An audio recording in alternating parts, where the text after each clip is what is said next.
It looks like it. There's people chatting. Well, it's because I created the stream, but now we should Oh, a be new because we're stream. live now. Okay. We're Yeah. live now. I think we're back. Hello, Elena. Hello, might be Cody over on YouTube. Let's see what happened with Rumble. I think YouTube and X are going to be separate, and then the rest of it might still be on the same feed. Yeah. Let's see here. Part I 2. think Rumble's back. No, I don't think Rumble's back. Oh. Rumble has taken me to the previous recording, I think. Here. I'm going to... Let's check my feed. Oh, no. This is fun. The feed still says live. Feed says live. Okay. I think we're back. All right. All right. Well, if you're on YouTube, go find your other YouTube friends and tell them to come back and watch the show. And that's great. We're going to try to do it from here. Do you sense lagging, Gons? I do not yet. Okay. Great. Yeah. Let's give this a try. We might even get crazy and try to put our virtual backgrounds back on later in the show. Who knows? We'll see. We're wild like that. Okay, Monday. Are we going to start the show there on Monday? It's Monday. We're starting on Monday, people. Gary, what day is it? Monday. Monday. Monday. Sounds like somebody's got a case of the Mondays. Gary, what day is it? Monday. Monday. Oh, it has been quite the Monday, hasn't it? This episode is definitely oh, are we lagging still? Uh-oh. I don't know. Are we? I don't know. Check. Okay. Maybe a little bit. We are lagging. We are lagging. Oh, no. Good. This is so frustrating. Hold on. I'm going to text my internet guy. Your internet guy is good. Dude, I don't know what's going on, but it has been so bad lately. Okay. Well, while you do that, let me just talk a little bit about some other stuff here before we talk about or thank some executive producers. So we talked about the whole situation happening in Haiti just a second ago, and I thought this was interesting. So we had Dom Lucre, who's this guy on Twitter. He's got a huge following. He's always posting sort of edgy type of fringe type of stuff. And Nayib Bukele, the president of El Salvador, the first country to make Bitcoin its legal tender, and he's mining Bitcoin with volcano energy and stuff like that. He retweeted Dom Lucre, and he said, "We saw similar images of El Salvador a few years ago, gangs bathing with the skulls of their victims. All the quote-unquote experts said they couldn't be defeated because they were an intrinsic part of our society. They were wrong. We obliterated them. The same must be done in Haiti." I thought this was an interesting example of what we might be faced here, part of this whole populist movement. And that's what's really fascinating with the whole Bitcoin thing. It's not just like the price and all this stuff, although that is happening. The all-time highs are happening. But more so as a social tool for politicians to start, quote-unquote, fixing things. I don't know. It's a very fascinating time to be alive.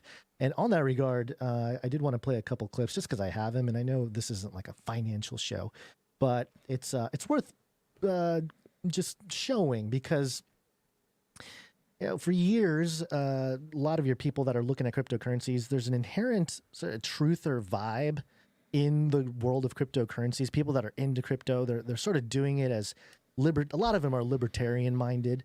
And they just want, anti-establishment. Anti-establishment. Some of them are anarchists, and there's a whole range of people.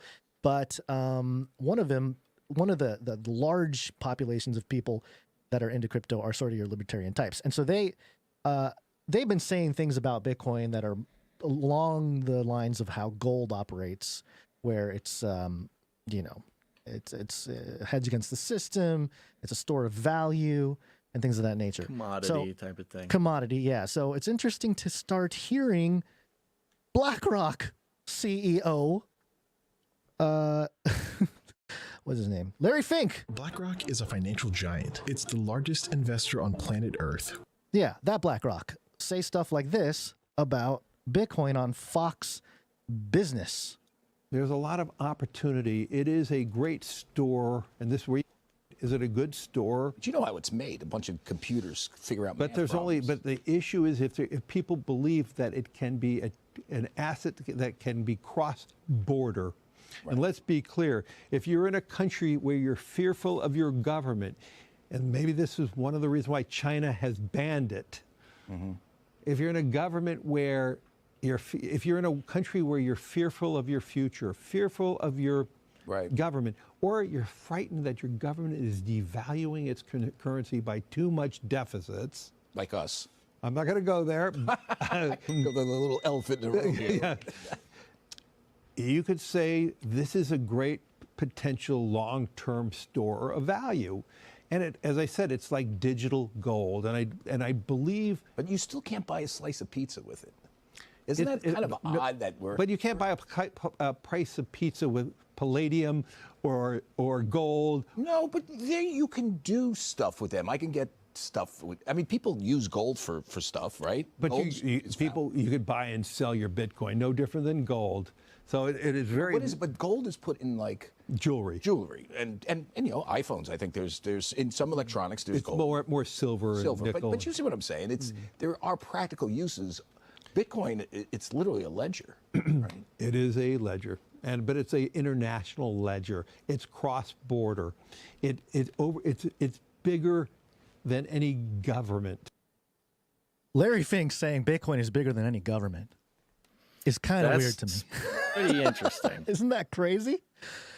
The guy that's responsible, one of the biggest hedge funds, managing trillions of dollars of assets, is saying this thing is bigger than government. Like, whoa, man, what happened? Pretty wild to see. Any thoughts, Basil, before I play this other thing from Trump? Other than the lag, which is still keep going. horrible. Sorry, I'm interfacing with my internet guy to try to figure out if the problem is on my end. Great. In the meantime, let's hear from Trump on Bitcoin because he's had an opinion about it. We will launch a new age. Let's see. Here we go. Well, it's taken its own life. You know, I do little things sometimes for fun and, make money with it, but I have fun with it too. You mean NFTs. you bought Bitcoin? No, but I sometimes will let people pay through Bitcoin, or will let people get involved in a new. If you think of it, it's an additional form of currency. And I used to say, I want one currency. I want the dollar. I don't want people leaving the dollar. And I feel that way. But I will tell you, it has taken on a life. I did a thing that people smile at, but it was wild. We did 1,000 sneakers, so limited edition sneaker run. And so many people were buying these things. And ultimately, the last pair of sneakers sold for approximately, I hear, $450,000. It was a limited edition, a run. They were gold. They were, nice, cute. Every friend I have has called me for a pair of sneakers. And I noticed that so many of them were paid for with this, with the new currency. And it is that. It's a new cryptocurrency. And I couldn't believe the amount. And I'm saying, this thing has really, and other things I do, people are using it. And, I would be, I'm very much a traditionalist. I like staying with the dollar. You know that from when I was there. It's make the dollar the choice.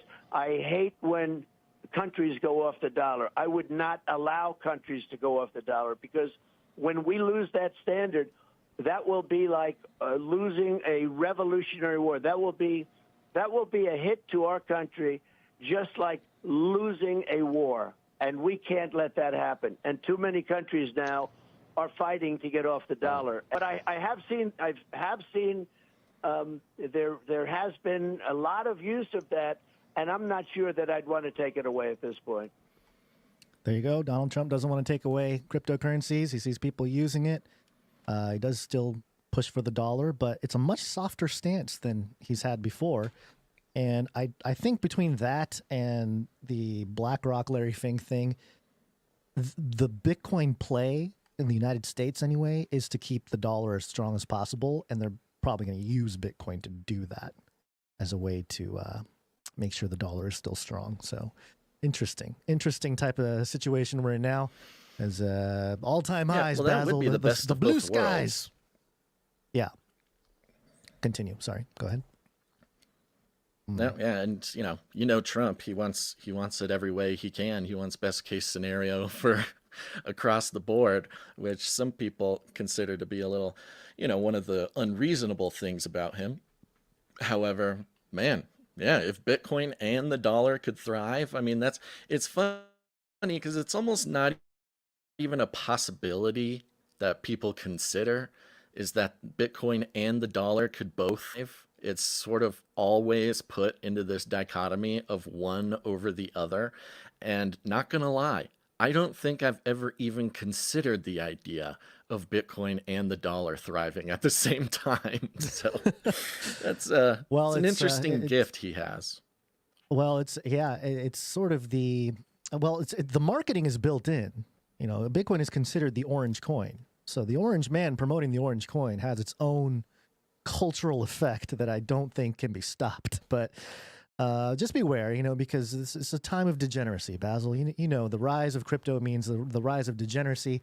And, people making hundreds of thousands of dollars over here on Joe Biden coin, Martin Luther King, Donald Trump. Joe Biden. It is a wild place, Basil. Yes. You take a second, keep talking about crypto. I'm switching over to a different browser to see if this helps. Okay. Wow. Okay. All right. Sounds good. Goodbye. There's not much else, actually. This is the end I of my almost little hit end crypto stream. rant. Whoops. Oh, yeah. Don't do that. Don't do that. Leave. I can kick you out. Goodbye, Basil. He's gone. He'll be back. Hold on. I should probably add him back in. Are you still there? Nope. There he goes. Okay. So there you go. Yeah. The just a little thing on the crypto markets, just because, yes, all-time high.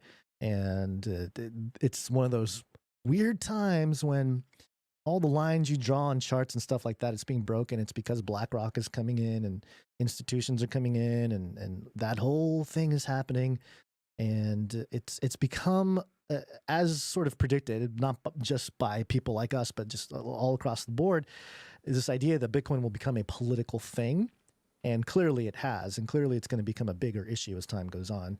This election may be the first where it really is an issue, especially if Wall Street is coming in and all the rich folk are allowed to come in with the Bitcoin ETF. Hey, what's up? There you are. Can I hear you speak so I can see if you're lagging?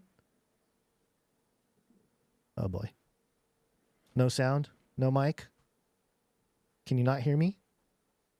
Oh, boy. This is a fun episode today, guys. Hey, you're there. Can you not hear me? Some setting must be off. Okay, I'm going to let him know here. I cannot hear you. Good times. This is good. Also, for those of you who don't know, it's about 38 days until the halving event, and that's where the issuance of Bitcoin gets cut in half. It happens every 210,000 blocks. So, about every 4 years. And so that's really interesting how that lined up with the election cycle as well.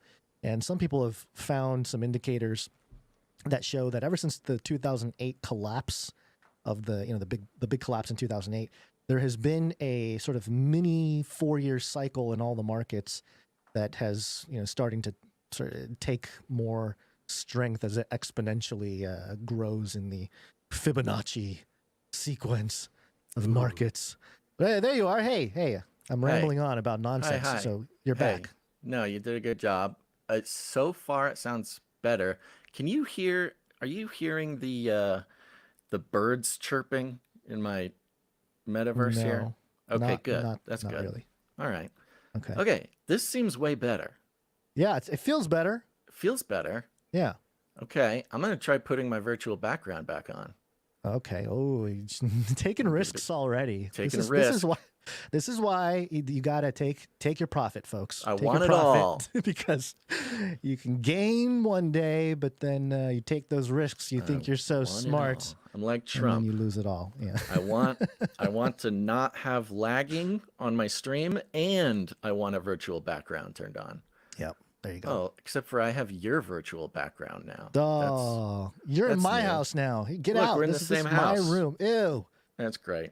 You're standing in my spot. That's quantum Okay. entanglement. I think this is better. I think we may have solved the problem, or at least diminished it in a way Wow. that is important. Okay. All right, Gons. With that, we might as well thank some executive producers. Executive producers. That's right, folks. We're on the value for value model, which means we take no money from corporations, cartels, or commies. There is no middleman between us, you, No barbecue. and I, dear listener.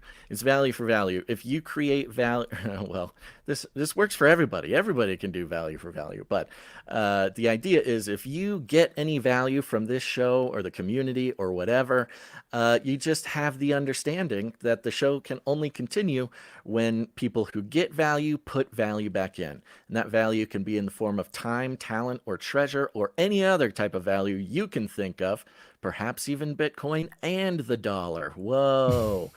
But when you do that, when you put value back in whatever way you can, you're a producer of the show. It's value for value, baby. And of course, we've got people coming in all sorts of different ways. But these executive producers, they're coming in supporting the show for $100 or more for any individual episode. And that's why we like to thank them here at the top. Do you Yes. concur? I concur. Okay, good. We're going to be starting off with the man, the myth, the legend himself, Sir LX Protocol V2 Night of the Berean Protocol. Where'd you find this? Amazing. Coming in for $100 and 33 cents. He's on a 272 episode streak and a 70 episode executive producer streak.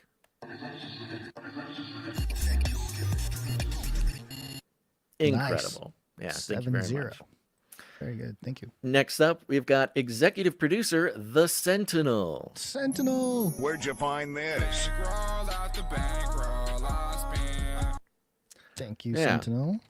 Yeah, thank you very much, The Sentinel. And actually, I know for a fact that The Sentinel sent in a note, and for some reason, it did not get onto this sheet. I'm going to guess. I'm trying to think of it from memory. And my memory serves. He said, we're going to reach this goal because he came in over at canarycry.tube. Hey, thank you very much. And we are going to reach the goal. Of course we are. We might not be there yet, but we know in the supernatural worldview that we have that we have already reached the goal. We've just already reached it in the future. And it's just we have to catch up.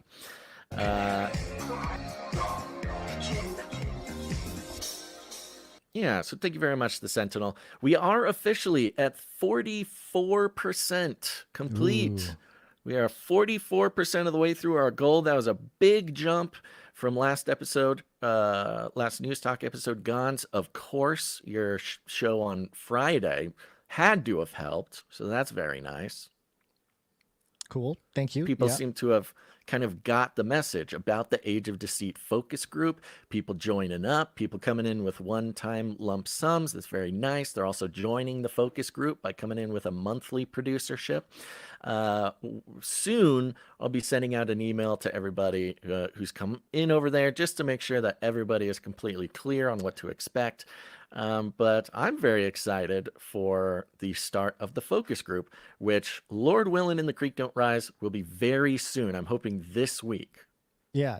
And by the way, just as I forgot to mention and point out that when Trump started talking about Bitcoin, he said it had a life of its own, which is really weird. It means he was watching the Age of Deceit, little sneak peek, because I talked about last Friday how, Bitcoin and blockchain, it's sort of revealing the natural biological functions of computing. And so for him to say, life of its own, it's kind of weird. Yeah, Basil. he definitely I'm getting tripped out. He definitely watched last episode, and as we know, Donald Trump listens to all of these shows. Sometimes, only sometimes does he catch the live stream, but he always catches up. So Yeah, I think we thank have him you. on tape saying it, don't we? Yeah. Yeah, here. But I will multiple say one times. thing, though. I love Canary Cry News Talk. It's got everything. It's the best podcast. I think Outside the Cage, you know what I mean? Hit the subscribe button. It's not fake news, not at all. There it is. There it is. 45/47. There it is. You know, some people accuse us of, well, it wasn't us, but some people accuse a producer of using artificial intelligence to make that clip. But the reality is, it is AI. That is an AI clip, but Donald Trump made it of himself. He was playing around with the AI, and it was very good. Thank you, Donald Trump.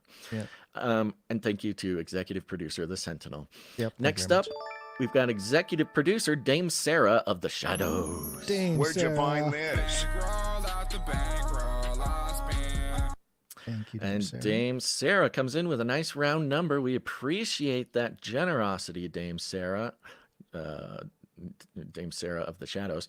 And she sent a note here that says, I got a bonus at work. So should you. Wow, thank you. Aw. This is the Dame Sarah bonus. Nice.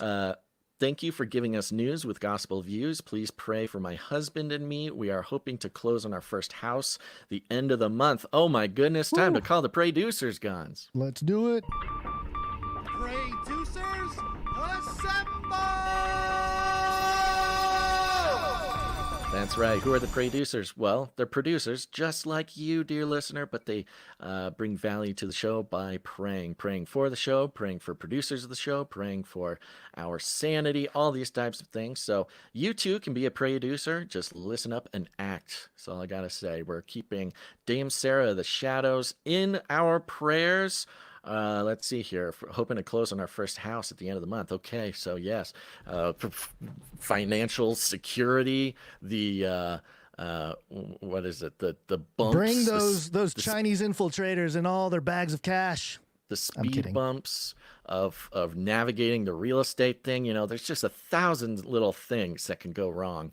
Yeah. And we are just praying peace over your minds and your hearts, but also success at navigating that sort of unfortunately insane ecosphere. Thank you very much, Dame Sarah of the Shadows. Thank you, Dame Sarah. Women rule! Next up, we got Sir Igorius, Knight of the Squatting Slavs, coming in. Where'd you find this? Now, Sir Igorius, a longtime producer of the show, and one of the first, he came in as a knight around the first couple rounds, so he's been around forever, and so we appreciate his consistency in supporting the show. But goodness gracious, Sir Igorius came in at canarycry.tube supporting that mission for it's a round number. I'm saying the number because it's a nice it's not a round number. It's an unround number. Okay. Came in for $691. Woo. Yeah, incredible. Wow. That Sir was Igorius. definitely one of the big boosts we got over the weekend on that goal. We appreciate Yeah. it very much. Sir Thank you. Igorius, Knight of the Squatting Slavs, some sort of hero sliding in over at canarycry.tube to help us meet that goal. Thank you very much, Sir Igorius. Appreciate it. Next up, we've got executive producer William L. Where'd you find this? Thank you, William L. William L. coming in. Nice round number over at canarycry.tube. And just as a reminder, if you support the show in a nice round, even number, that's you telling us you prefer us not to disclose the amount. If you don't mind us disclosing it, go ahead and either send us an email or make it some sort of funky number. Use some sort of messaging code or something that tells us that you don't mind us disclosing it on the show. So thank you very much. Executive producer William L. coming in at canarycry.tube. Thank you.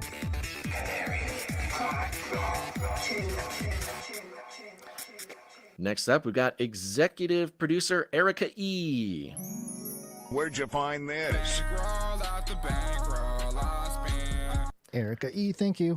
Erica E coming in with a nice round number over at canarycry.tube. Thank you for that. Also, a little note came with that says, I want to give feedback. I love your Shift W and what you stand for. What is Shift W? What does that mean? Shift W? Yeah, it seems like some sort of really cool internet code that I'm not aware of. Shift Capital W. W? Shift W would be a capital W. Yeah. She's saying we're winners. Oh, maybe. Yeah, maybe she was big. Yeah, big, capital W. Big W. Big W. Yeah. Okay. Wow. We're old, and we decoded that cool young Is it like a speak. shift plus W, or is it just a shift W? No, spelled out the word shift W and what you stand for. Well, I appreciate whatever that means. I really appreciate it. Yeah. Thank you very much, executive producer Erica E. Thank you, Erica E. Women rule. Next up, we've got executive producer Sir Jamie G, not the Lannister. Jamie G. Where'd you find this? Thank you, sir. Coming in for his weekly executive producership for his tithe. Thank you so much, Sir Jamie. Thank you very much. No. And I believe that concludes our list of financial producers who came in to support, sorry, not all the financial producers, but the executive producers who came in to support this episode and canarycry.tube. And remember, folks, if you have not heard yet, please go to your address bar, type in canarycry.tube. You can read all about it. We are taking back our streaming sovereignty. We are no longer going to be relying on the streaming platforms like YouTube and Rumble and all those things. We'll stay there as long as we can, but we cannot rely on it. We believe that we are sort of forced to be on the vanguard of this movement of any free-thinking broadcasters requiring to be hosting their own videos and taking back their streaming sovereignty because of the control mechanisms going on the big tech platforms. And so we call to each and every free thinking, God-fearing person listening to this right now, go cancel your Netflix, cancel a Hulu, cancel your Disney Plus. They hate you anyways. Take back your power from them, and then go to canarycry.tube and sign up to support us there, either in a big chunk amount or sign up as a monthly producership. That's really, in the end, what is going to keep us alive is the monthly producerships. And if you sign up for the monthly producership, you just check that little box that says make this monthly. You will be added to the Age of Deceit 4 focus group. And if you don't know about the Age of Deceit 4 focus group yet, you need to go watch the last important part of Gonz's work right now is including the people who know what's going on, and they've been tuned in for years, decades even, and it's really, you can lend your attention, lend your expertise, lend your time, lend your skills, your talents, your thoughts, your insight to Gonz to perfect the Age of Deceit 4 film coming out. And that whole process is starting soon, so you're running out of time. Go to canarycry.tube. Thank you. And that's it. We have some more financial producers. We're going to thank them later on in the show, Gonz, if you don't mind. Okay. That's good. That's fine. Yeah. Appreciate all the executive producers. It's really, really cool. This is really cool. So yeah, it's incredible. Thank you.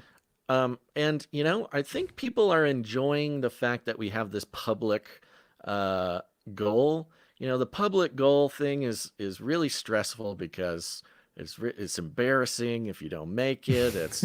It's also stressful because you're like, if somebody doesn't really have like a full idea of what it takes to do these things, they might think the goal is like unattainable and improbable or anything like that, and it could discourage. That's doubts. They're called doubts. That's the stress. Doubts. Yes, it's called doubt. Those are the stresses behind the decision that people make to not post public goals.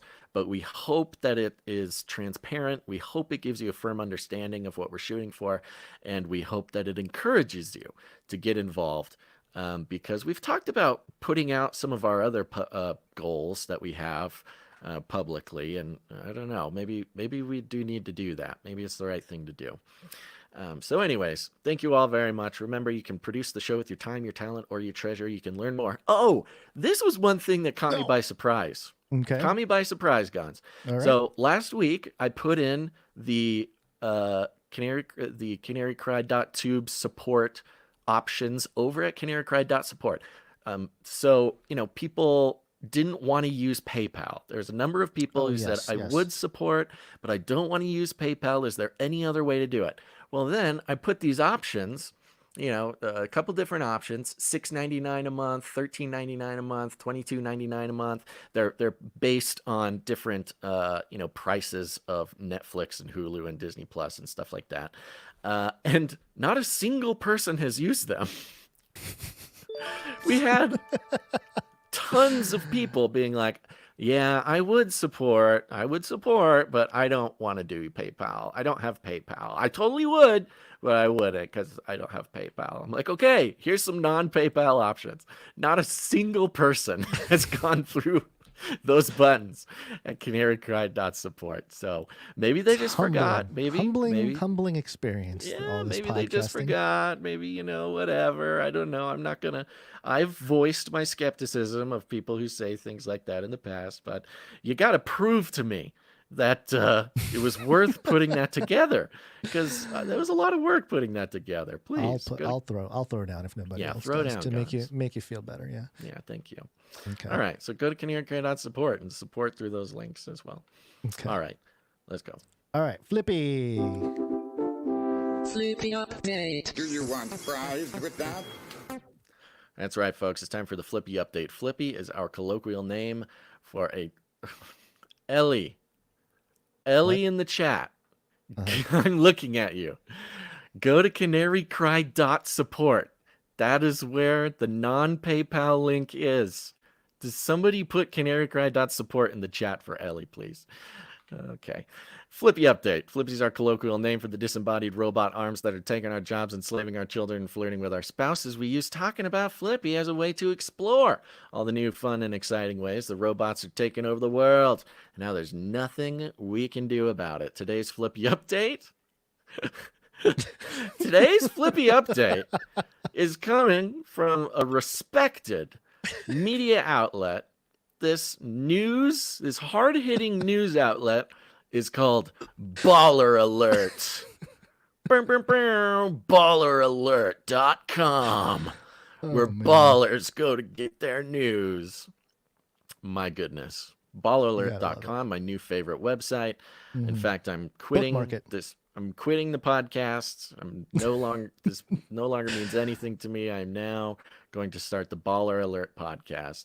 You can catch me over there talking about things like this. This headline says Saudi Arabia's first male robot. That's interesting right off the bat. First male robot. So we are assigning gender to robots now. Fine. First male robot accused of touching woman's butt. Video. So obviously the messaging on this is, hey, sure, we can have gendered. This is why we can't gender robots, is because you make a robot male and then good old patriarchy or misogyny or whatever comes and inhabits that robot, and it gets Me Too'd and maybe deserves it. Baller Alert writes, well, this is interesting. Saudi Arabia's first male robot is accused of inappropriately touching a female reporter's butt during an event intended to introduce him to the world. Ooh.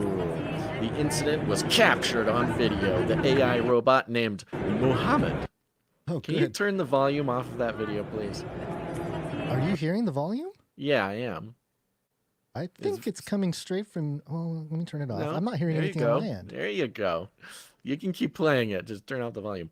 How come I'm the AI robot's name is Muhammad, Gons. Do not miss out. Yes, I know. I'm just Muhammad. It out because Muhammad was recorded touching the woman earlier this week in Riyadh at an event called Deep Fest, which is not the greatest name for an AI festival, which is an AI get-together where people join to talk tech, artificial intelligence, and noteworthy breakthroughs TMZ reported.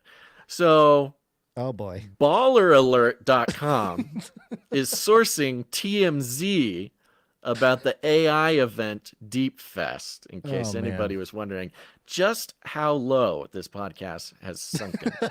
The robot was standing on a platform behind TV journalist Orawa Kasem when it slowly moved its right arm towards her. There's the robotic arm. robot Flippy, arm, yep. Robot arm slowly moved towards her, attempting to touch her backside in the middle of her report. It looks like contact was made. The reporter can be seen turning around and motioning to the robot to back up. Now, here's an interesting thing about this robot is they have gone through great lengths to make this robot look humanoid. There's no, exposed mechanics. There's no, slick white plastic exterior making it look like iRobot or something fashionable like that. This is very specifically, they are attempting their very hardest to make this seem like a real human.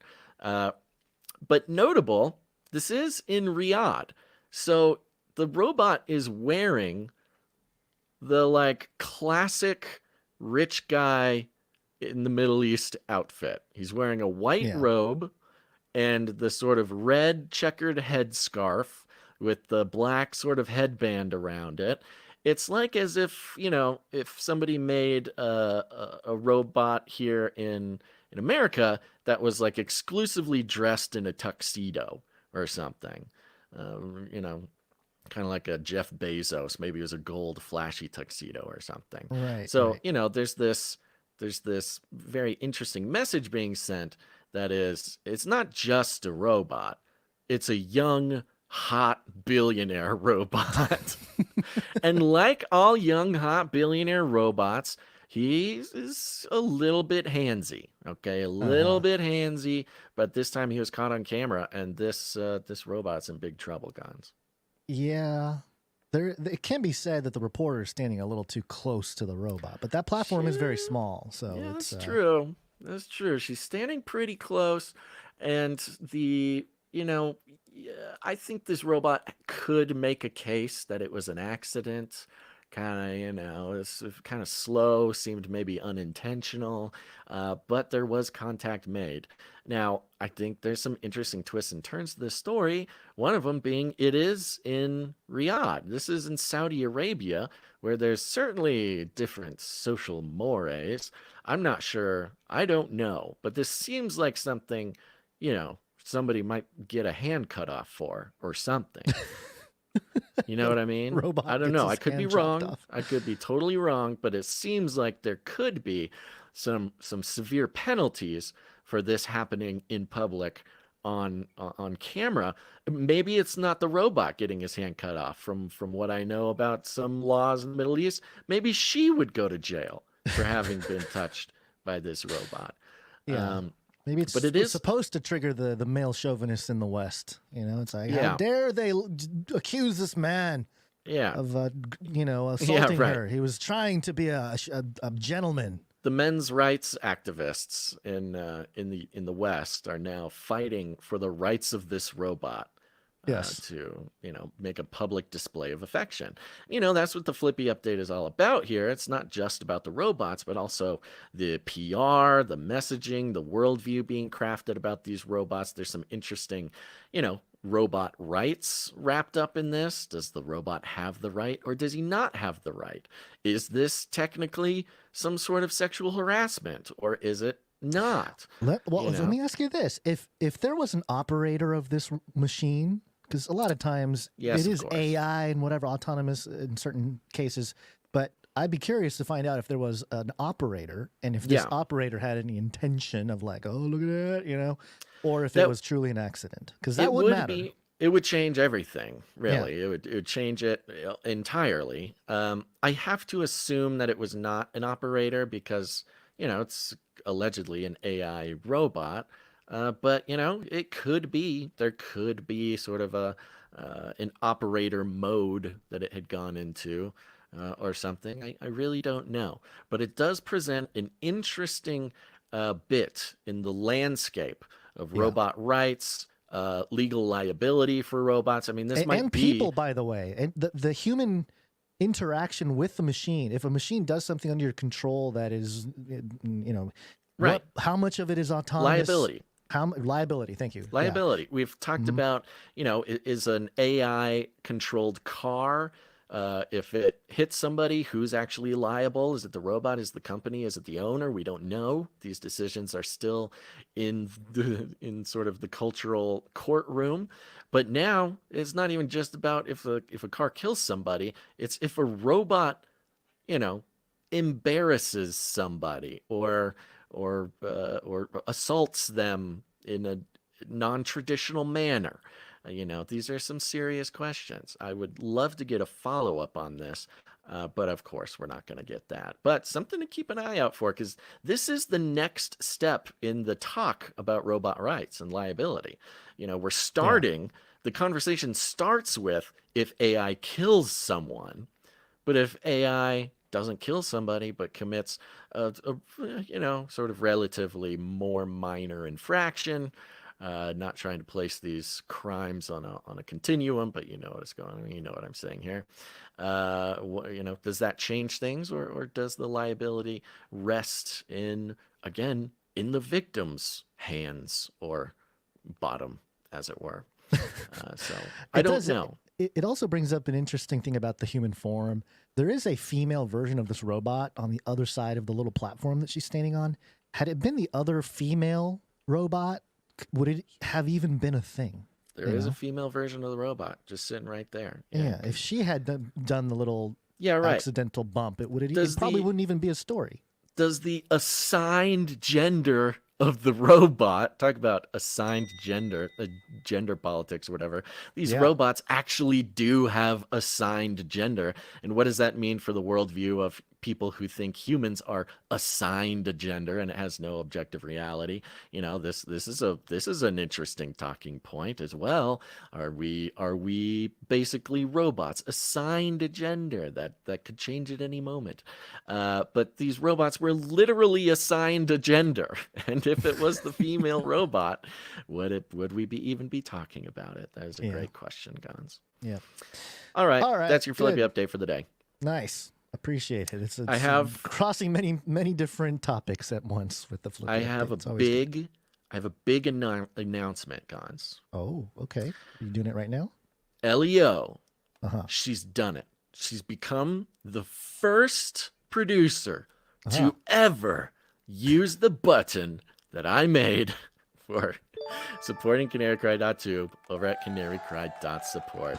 There you go. Officially have someone signing up through those buttons that I worked very hard on. So excellent. Thank you. Appreciate that, Leo. Thank you. Okay, let's talk some Aryans. No, not Aryans. What? I was trying to be Asian, but it doesn't come out right. You don't know what you're looking at. What's driving that thing? It's not a space alien. Aliens. It's unidentified. Aliens. All right. Well, let's see what talk you about did there. Yeah. Talk about party poopers. This is coming from NBC News, and the headline here: no evidence that U.S. covered up existence of UFOs. Pentagon report says. Love it. Yep, and I have the whole report here on video. Let's go ahead. Just real quick comment. Sure. The headline: there's no evidence that they covered it up. That just means that they did a good job covering it up. Yeah. It's a tough one because it's sort of non-falsifiable. Yeah.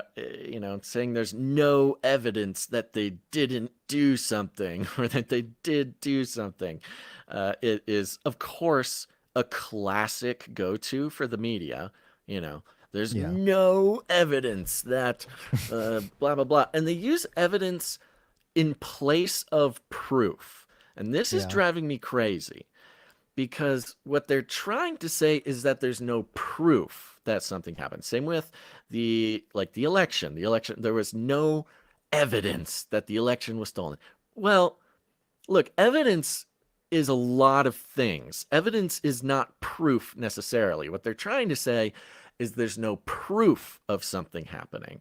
Evidence could be, hey, some some vote boxes got stuffed illegally by voting people. And I'm not saying this happened or didn't happen. I'm just saying. No, you find a bag. You find a bag. You of find a ballots bag or something. That's right. evidence, but there's no proof that there's no proof that it's actually, rigging an election or something. But it is technically evidence. Whatever it is, it's 5,000 mules or whatever. I don't know. There's evidence in there, but it's specifically what they're trying to say is there's no proof. And that drives me crazy about this article as well, which is there definitely is evidence that the U.S. is covering up the existence of UFOs. Maybe there's no unfalsifiable truth or something, or falsifiable truth. Proof. Proof, yeah. But it's a little trick. It's a little trick of the game. And one that was on display on Chris Shilzilla's X account recently. I don't know if you saw this, Gons. I don't know. I get triggered by his account now. Yeah. Oh, yeah.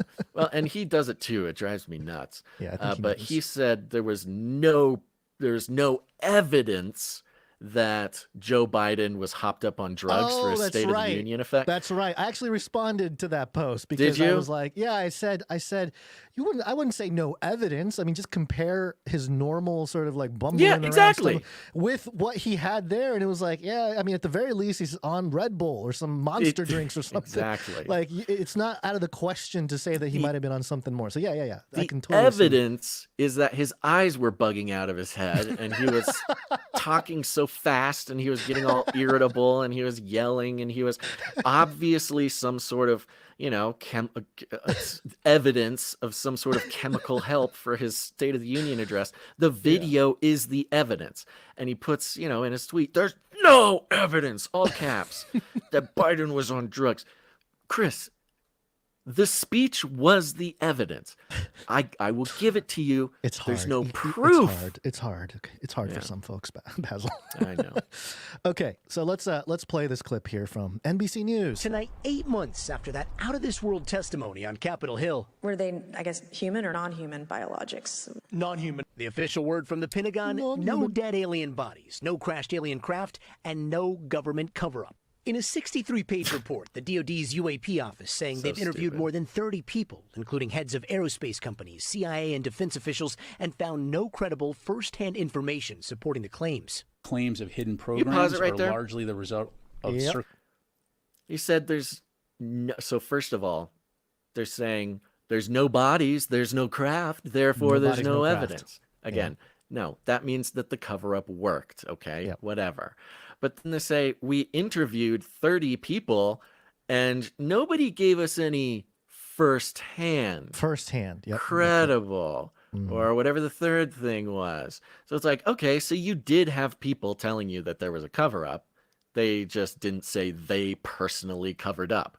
Nobody opened up and admitted to betraying the American people and committing crimes in order to keep something secret. Okay. That doesn't mean there's no evidence. Let's back it up. Here. No credible first-hand information supporting the claims. Claims of hidden programs are largely the result of circular reporting by a small group.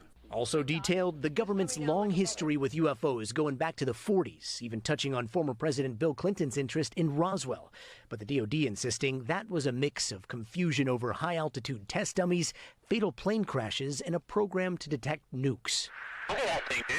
But when it comes to some of the recent mysteries involving pilots or surveillance video, the report was short on specifics. We have a serious issue that pilots are dealing with. They still don't know if these are potentially adversaries. That's Ryan Graves, by the way. He's the guy that's been on Rogan, I believe, and other places talking about eyewitness himself of like some different orbs with cubes in it and stuff like that. I think we played clips from him. The report's response to the UFO hype, a long list of earthly explanations. But I just want to read the list here. So the earthly explanations include distrust in the government. That is a thing. So you see a UFO, or no, you see a bird, your distrust in government is what made you think it was a UFO. Yeah. Military platforms, balloons, birds, drones, satellites, flares, optical illusions. Also, I think it's hilarious that they have distrust in the government on that list. It is hilarious. And also, military platforms could be a UFO. Yeah, Like, yeah. If the public doesn't know about this particular military device, then yeah, it would be a military platform. Yeah. Or a balloon. If well, we love balloons. Everybody's a I know fan what I'm of saying. balloons. If we had to believe the China stories. Saying there was no evidence of extraterrestrials, but a small percentage of cases had potentially anomalous characteristics There it or is concerning again. characteristics. No evidence of extraterrestrials except for all these potentially anomalous characteristics or concerning characteristics. That is the evidence. The anomalies itself. You're saying. Yeah. The videos well, here's the other thing, of too. anomalies is the evidence. But also this might be them admitting that it's not extraterrestrial. It's ours. It's Yeah, our it's stuff, and you guys kind of know about it now, but you still don't know about it because we're not going to tell you. And Lester, yes, there are still a number of cases under investigation, with the DoD saying they are now developing special sensor kits that they call gremlins to send out whenever new UFO hotspots are reported. Yeah, send those gremlins out. You got a UFO report? Let's send out them gremlins to collect the data. I wonder what that includes. That's very interesting. Sensor packets, they said, or something? Yeah. I mean, think about all the stories today, even like the whole... What if there's a UFO report between 3 and 7 a.m. in Pittsburgh? What's going to happen then? The gremlins going to come out and start surveying the area?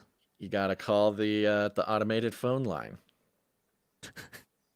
Got to call this guy, according to NBC. So anyway, yeah, I thought this was very interesting that they would come out and they'd really play up the no evidence type of thing. But, somebody in the mainstream picked up on some of the details. And to my surprise, it was Politico, Basil. Politico going against the grain because BBC, NBC, they had the whole no evidence type thing. Politico went with a different angle here. This is interesting. Headline from Politico. U.S. once considered a program to reverse engineer alien spacecraft. Pentagon report reveals. And then I wonder what considered means. Like, it's such a specific use of a word that it almost screams that you're hiding something. Yeah. It says here, the Pentagon has disclosed that the government once considered a program to recover and reverse engineer any captured alien spacecraft, an effort that never came to fruition but fueled conspiracy theories about a cover-up. The Department of Defense on Friday released a public version of a congressionally ordered comprehensive review of classified U.S. documents, programs since 1945 that debunked decades of speculation about UFOs, saying it found no evidence of extraterrestrial activity or efforts to withhold information from Congress. However, DoD's All-Domain Anomaly Resolution Office did discover a program that was proposed to the Department of Homeland Security in the 2010s, codenamed KONA Blue, to reverse engineer any recovered extraterrestrial craft. The effort was eventually rejected by DHS leaders, quote, for lacking merit, end quote, and never actually recovered any otherworldly craft, according to the report. Quote, it is critical to note that no extraterrestrial craft or bodies were ever collected. This material was only assumed to exist by KONA Blue advocates and its anticipated contract performers with the capital P, end quote, according to the report. KONA Blue was not reported to Congress at the time because it was never established as a highly classified, quote, special access program, end quote. It was declassified for the AARO review released Friday. Tim Phillips, AARO's acting director, told reporters.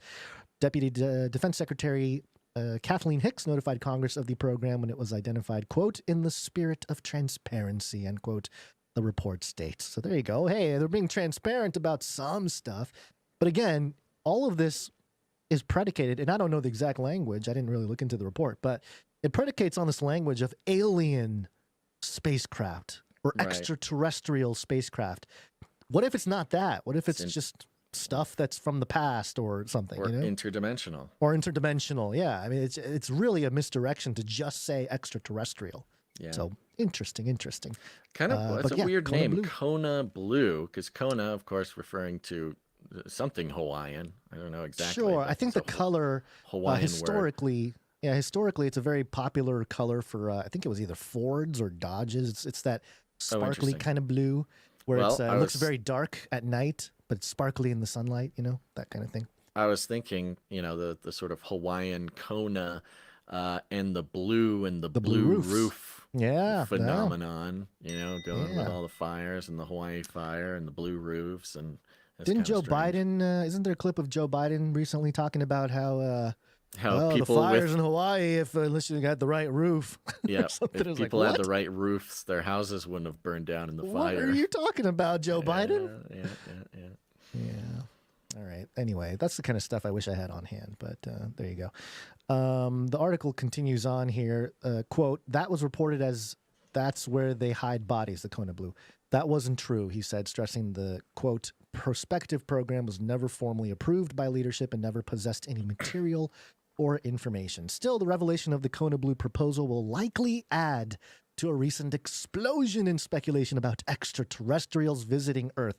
Again, not governments hiding high levels of technology from us or something like that, or maybe not governments, maybe some breakaway group or some return of some ancient group, Or hiding interdimensional stuff. Yeah, not that. Extraterrestrials visiting Earth. That's what all the speculation's about. So again, this whole thing, man, just one big distraction, it seems. It's annoying. Yeah, so, and they talk about Grush here. I love the Grush moment of non-biological. That one 2-second clip throw it in from the there. hearings from a few months ago. Of course they were going to use that until they squeeze as much as they can out of Grush. But there you go. I mean, we'll keep an eye on this. Maybe they're dialing back the whole disclosure thing a little bit just to keep things, you can't just release everything. You got to do the trickle effect. The drama has to continue. Got to make So- people work for it is what they want to do. They want Yeah. to keep you working for it. Get Yeah. you running in wrong directions. Yep. So I believe this is all sort of narrative crafting going on, Okay. fifth generation warfare type of stuff. Well, let's talk about the State of the Union for a little bit. Great. What are we Did you doing? catch it? No, I did not. I purposely, maybe not purposely. I'm busy outside of doing the show and stuff. So I just didn't have the time or the power, the Yeah. strength to No, sit there and it's watch not a it. big deal. Yeah. Well, I don't know. You got a Biden jingle or a Hairy Legs or a Build Back Better or something? Oh, Biden for sure. Armageddon's on the way. Got hairy legs. Got hairy legs. Got hairy legs. Hairy. Got hairy legs. Hairy. COVID. I'd be a winner. That's from this State of the Union. Yes, there Yeah. was some excruciating gaffes in there. So State of the Union was over the weekend, of course, you know this, everybody's been talking about it. Man, oh man, has the sort of alternative media industrial complex just really went out of their way to really hammer home every little detail about the That's what they're State there of the for. Union. Yeah, it's sort of the fodder.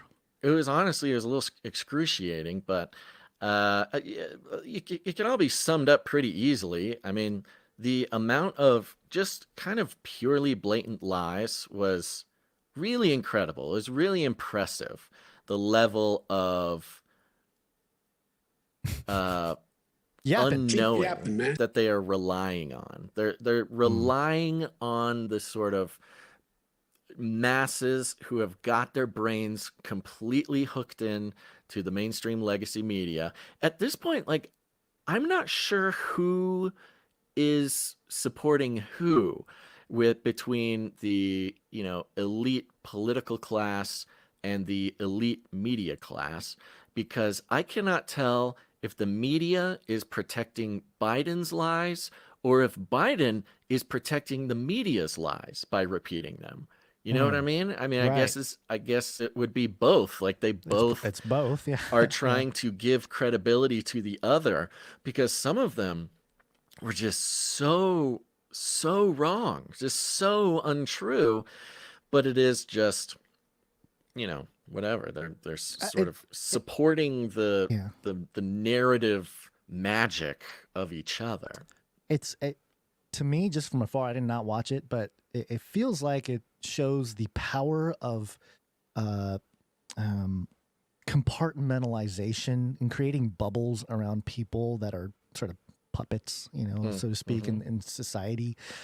Yeah, I mean, you give an old man Joe enough of a bubble, and he'll just say and do whatever's going on around his bubble, and he doesn't know what's going on You're around right. the world. I mean, So it really is not that hard of a conspiracy to pull off. All you have to do is make sure that Biden is only given the exact set of information you want him to have. you get all pumped about, We do have this idea that, like, the president, whoever the president may be, the president knows the truth, but he's lying. Well, Joe Biden doesn't know anything. He is not out there sort of critically trying to understand what's really going on in the world. he knew Armageddon's coming. Armageddon's on the way. He knew that. You literally just need one assistant to be sort of monitoring his media intake to make sure that he is equipped with all the information he needs to have and nothing more and nothing less. Man, I would love to. Somebody needs to make like a little sci-fi skit where they you get the Neuralink and you get the Neuralink into Joe Biden, and then people discover that he's still young at heart, and they find the zesty, punchy Biden still in there, trying to communicate with the whole world, but what you see is sort of the mumbling, jumbling president that we have now. Who knows? So, that'd be fantastic. Of course, there are some bigger stories coming out of it. There is the Gold Star Marine dad who started shouting, talking about the botched extrication from Afghanistan. There was Marjorie Taylor Greene yelled out some things about what was her name? Lakeland, the gal who got murdered by an illegal immigrant in Georgia, I believe. Yeah. And he kind of, there were a couple times where the drugs were working for sure, except for, he so confidently was responding to the Lakeland. I think her name was Riley. Can you look that up? Lakeland Riley. I don't really want to get that wrong. And, Marjorie Taylor Greene yelled about it, and he stopped and he thought for a second, Biden did, and he went into Lincoln Riley, like got her name wrong, and said like, yeah, Lincoln Riley got murdered by an illegal, and thousands are getting murdered by illegals. And kind of really like say that? Yeah, like really went off no. script and like totally botched the thing. Like you could tell he was some instinct in him, probably the same instinct that said he doesn't want his kids growing up in a racial jungle, probably the instinct that he fought for segregation for longer than it was sort of politically okay to do. Brian whatever Riley. that is that the one? Brian Say again? Riley, Marine veteran Brian Riley. That's the Marine. Lakeland Families Massacre may never be known. That's what I'm looking at here. That was that. What? The Marine. That was something different. I'm talking about the college gal in Georgia who was murdered by an illegal immigrant. Okay. Her name was. Why is nobody telling me in the comment section? Come on, folks. Come on, chat. This is I your need you. job, chat. Come on. What is chat doing here? What are you Come guys on. doing? Yeah, come on. Laken Riley. Laken Riley. That's what it is. So her name's Laken. And he goes on this weird, maybe this would have been worth clipping, but it was just sad more than anything.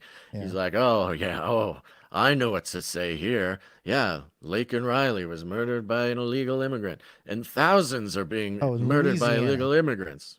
It was in Louisiana, it looks like. Louisiana. And there's this No, other... in Georgia. I'm sorry. I'm just reading things here. Yeah, it's okay. We got the details that are important. And he went off script, which was this weird moment where the whole room was like, oh, what is he saying? What is he? Oh, what is he? He's not really saying this. And it's kind of awkward and quiet. And there's another time where he was rambling on about something, and he said, and I'm a winner. And then that's what we have right here. Do you It's have not about that? him. It's not about me. I'd be a winner. Not really. And that's when she yelled about, I be a winner. Not really. Like, what? I think Marjorie Taylor Greene actually saved him in this moment. He totally lost his train of thought. He totally had no idea what he was saying. He was going off on this weird thing, I be a winner, actually, I'm not, but and then Marjorie Taylor Greene yells out about Lincoln Riley, and he goes, "Oh, Lincoln Riley, yes, thousands of immigrants killing Lincoln Riley." It's like, oh my god, Oh man. it was crazy. Still So, minority. anyways, there's a lot of these moments that are being reported everywhere, and it was just a very I saw interesting a situation. couple of those, but I could not find the time nor the strength to really. There's sit no through the whole evidence thing. that he was on drugs. There's no That's all evidence you that need to he know. even did it. Actually, there People's is evidence. responses, all the talking heads talking about how this was the greatest speech they've ever seen. Please. This is, this proves that he's not too old. This Right. is I just, saw one. Who was it? Somebody said that. I Mentioned think it's it like on The X. View or something. There's so many of them. But the media machine just went full bore into sort of mind controlling everybody into think that he did a great job. Oh, here's the audio. Here's the audio from, let's see, what is this? MSNBC Morning Joe. Morning Joe. But comparing that guy's mental state, I've said it for years now. He's cogent. But I undersold him when I said he was cogent. He's far beyond cogent. In fact, I think he's better than he's ever been. Intellectually, analytically, because he's been around for 50 years. And, I don't know if people know this or not, Biden used to be a hothead. Sometimes that Irishman would get in front of the reasoning. Sometimes he would say things he didn't want to say. This is... And I don't really, I don't really care. Start your tape right now, because I'm about to tell you the truth. And F you if you can't handle the truth. Whoa, mainstream news. This version of Biden, intellectually, analytically, is the best Biden ever. Not a close second. And I've known him for years. The Brzezinskis have known him for 50 years. If it weren't the truth, I wouldn't say it. And you... It's the best version of Biden ever. It's so wild. The best version ever. This guy is crazy. This guy, and the way he's stopping, he's daring you to disagree with him. He's cursing at you for not being able to handle what he's about to say. He's staking his entire reputation.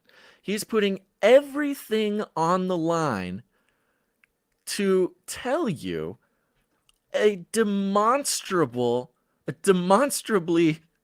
proven falsehood. Like it's just so obviously false. There's no world in which this is the best Biden, the best one. Really, you're making this big of a deal about Biden and saying it's the best possible version, and you're telling everybody it's absolutely crazy.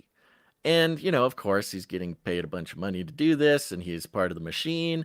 But it's the magicians in charge of the narrative crafting, the spell that rests itself over. I don't even know who. It's not even the masses anymore. The masses are free from the spell of Biden knows what he's doing. The whole world knows that. But it's this. Don't trust your eye. It's honestly not even trying to get us to believe it. That's not what it is. He's not saying, believe this truth that I am telling you. What he's saying is, hey, we are all agreeing on this, and you better not disagree or else you're out. It's over. It doesn't matter if what I'm saying is true or not. You get in line. That's what this is get in line or you're out of here. You'll be the first ones rounded up, and put against the wall when the regime falls or whatever. You don't want to be on the wrong side of what I'm telling you, which is not the truth, but it is your only option.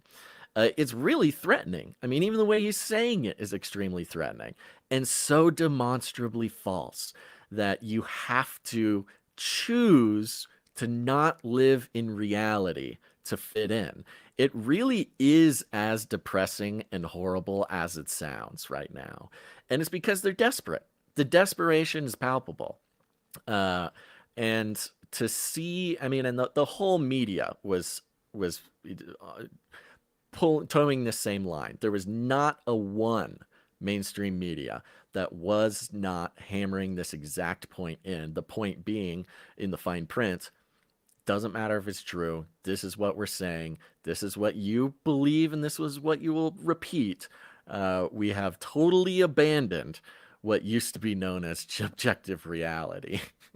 Well, Which, it's the we're a decade into Smith-Mund, you know, and the I don't know, the symptoms are just so obvious now.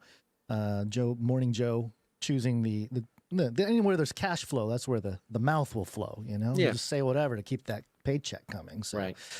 Well, I don't know that these people care as much about truth or reality or anything. I mean, he may not even care about Biden really when it comes down to it, but you know, the words he says allows him to keep getting that check. So yep, he's gonna keep saying it, and that's how the propaganda state works. Yeah, well, and it's fun because, you know, you used to think, oh, the government doesn't purchase propaganda. They don't do that, until COVID came around and they literally paid $1 billion to influencers to say what they wanted.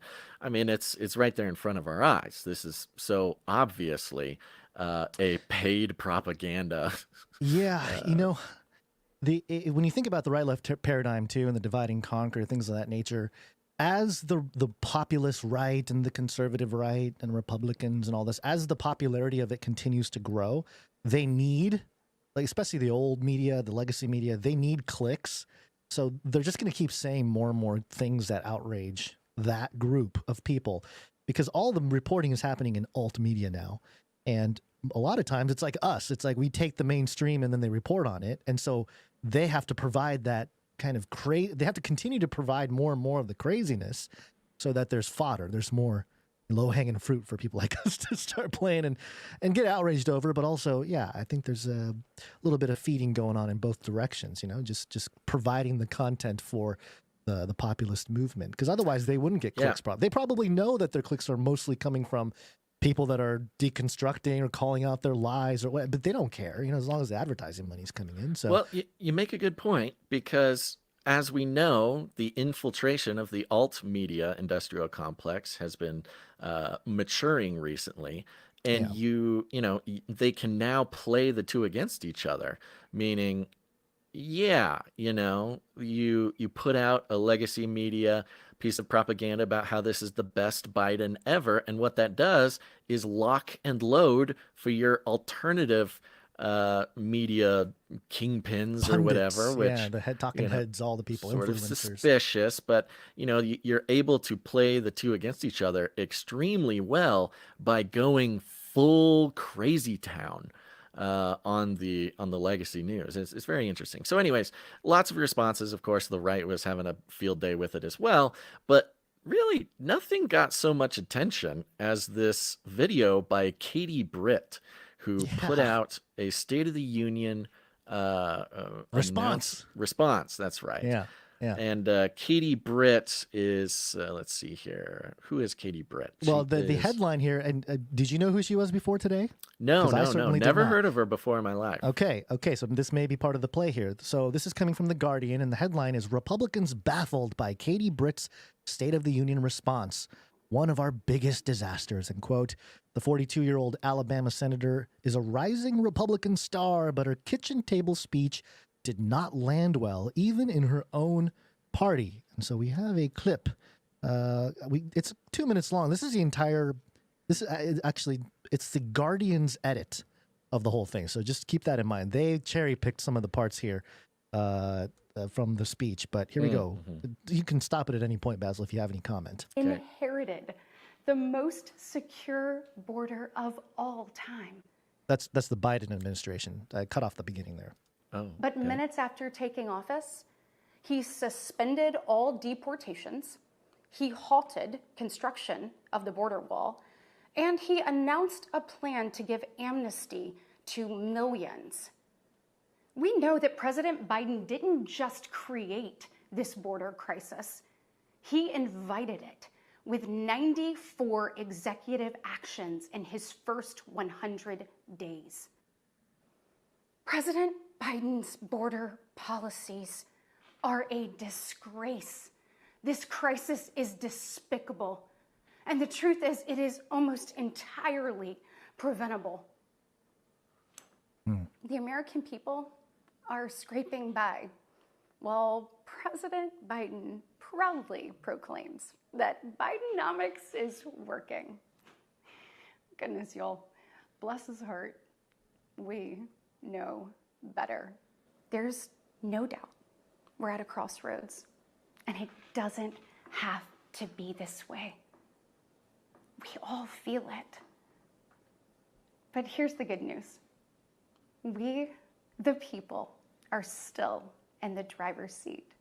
We get to decide whether our future will grow brighter or whether we'll settle for an America in decline. Well, I know which choice our children deserve, and I know the choice the Republican Party is fighting for. Okay. You know the vibe I'm getting with her, interestingly enough? I don't know if you caught this. It's sort of a Kamala Harris feel, but it's much more polished. It's more like, it's obviously better than Kamala Harris, but there's something about her cadence that reminded me of Kamala Harris. But so there's the clip. Now, let's see what's being reported on. It says here, Katie Britt's Republican response to Joe Biden's State of the Union address drew reactions ranging from the baffled to the satirical to the appalled, even among fellow right-wingers. Quote, "What the H-E double hockey stick am I watching right now?" An unnamed Trump advisor told Rolling Stone. I don't know why an unnamed Trump advisor is talking to Rolling Stone, but there you go. What in the world? I don't believe them. I'm just gonna say it. I don't believe that was a Trump advisor who said This that. is it. This thing is chock-a-block full of people saying things about it. Quote, "It's one of our biggest disasters ever," another unnamed Republican strategist told the Daily Beast. Okay, the Daily Beast. Delivering the official State of the Union response can be a thankless task, as the former Louisiana Governor Bobby Jindal and Florida Senator Marco Rubio, deliverers of previously panned speeches, would ruefully attest. Nonetheless, the 42-year-old Alabama senator is a rising Republican star, widely respected on Capitol Hill, and her selection to respond to Biden was a golden opportunity to introduce herself to the wider American electorate. I think she succeeded because we are talking about her, and everyone seems to be talking about her. At least the mainstream media has, I mean, almost every outlet is talking about her and this little video that she made in his address. And the critiques are so obviously exaggerated. Like, she didn't really say anything false. She said nothing false. Now, it's a little dramatic here and there. You could, as a matter of taste, not appreciate her sort of, emotion. The emoting was a lot, but I think there's two things. I think so there's the emoting, and then there's some people were criticizing how she was in a kitchen. So like if you look at it as programming, she's in a kitchen. So she's obviously appealing to women primarily. Sorry, that's the media, not me. So, and kind of trying to give this family vibe, when she talks about the border, when she talks about things, she wants you to think about it in the context of your family. There's some very sort of powerful, sort of magical wielding of the emotional tools of these types of things going on, which is to be expected. But the fact that people were criticizing the fact that it was in a kitchen is a pretty interesting thing to criticize. The emoting, is very much, I think, geared towards females. Obviously, the sort of centering every point on family and centering every point on safety. Safety was kind of the vibe of the whole thing, and your family's in danger, and Biden's a danger to your family, stuff like that. But yes, the fact that it got so much attention, inexplicable attention, whether positive or negative. I think this might be a trial balloon for vice president. Out of nowhere, huh? I think That it's a could be trial play. balloon. I don't Could think be a she's play. chosen or picked yet, but for her to go from nothing, 0 to this. Yeah. zero recognition, to getting all the attention she could have treatment. possibly wanted for making this video. I Yeah. think it's a little trial balloon to help, because, vice president, it's not about getting like the next most effective Trump-like person. Right. People are talking about Vivek or something, but it's not about that. It's the much like when what is his name? Pence. Much like when Pence was chosen for vice, he's not an effective politician. He's not a charismatic orator. He's not anything. He's really quite the blank slate, except for he was a known Christian. And so that was sort of historically seen as giving a nod to the evangelical vote. Like, oh, well, I don't know about this Trump guy, but that Pence guy, he's a good, solid Christian. And so it worked out the first time. The vice president is supposed to be a complimentary person. And what would complement Trump more than anything is a woman who is emotive and sensitive. You need that sensitive side. You got to give them that family value. Everybody's kind of fine now that Trump doesn't necessarily stand for the same family values as a lot of the people on the right do. Now, many of them don't care so much about that anymore. Not in their own lives, but just in the context of their president. They're not necessarily biting their nails if their president has had a couple of divorces. But you put in this sensitive, emotive, strong Republican woman in the vice chair. I think that's what they're looking for. I think this is her audition. They are auditioning her for vice because, of course, there's Carrie Lake. Of course, there's Tulsi Gabbard. There's a couple different versions that have been thrown around for a vice president who's a woman. None of them are perfect. Both Tulsi and Carrie Lake are like maybe a little aggressive compared to this woman who is much more sort of caring and inward. I think this is an audition. I think you're right. Yep, I think you're right. Also, just as part of this article here, it says down here, Allie Beth Stuckey, host of the Relatable podcast, which, quote, analyzes... Hey. Yeah, podcasters being mentioned here. Quote, this is what the podcast Relatable does. They, quote, analyzes culture, news, and politics from a biblical perspective. Hey. Yeah. Said, quote, okay, GOP, never again. I know y'all were going for the relatable mom speaking in her kitchen from her heart, but it didn't work. Just a straight, strong speech will do in the future. Thanks. End quote. When do we get quoted? What the heck? In The Guardian. What's going on here? What is that? I don't think what is that will called? Ever be quoted. Relatable podcast with Allie Beth Stuckey. Huh. Don't know anything about this podcast, but well, I'll tell you what. Analysis culture. It does sound more relatable than this show. Probably, yeah. I'll give that to her. Yeah. There's something else mentioned here. Elsewhere, the gonzo filmmaker Tom Arnold said, quote, Katie Britt is so bad she couldn't be in one of my movies, end quote. Wow. You remember Tom Arnold? That's Tom just Arnold, mean. I thought he was more of a conservative.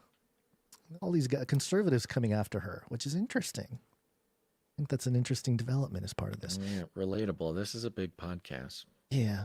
She's got 17,000 ratings. Yeah. That's why they get quoted. We don't. You can just look at the thumbnail and see why plenty of people are.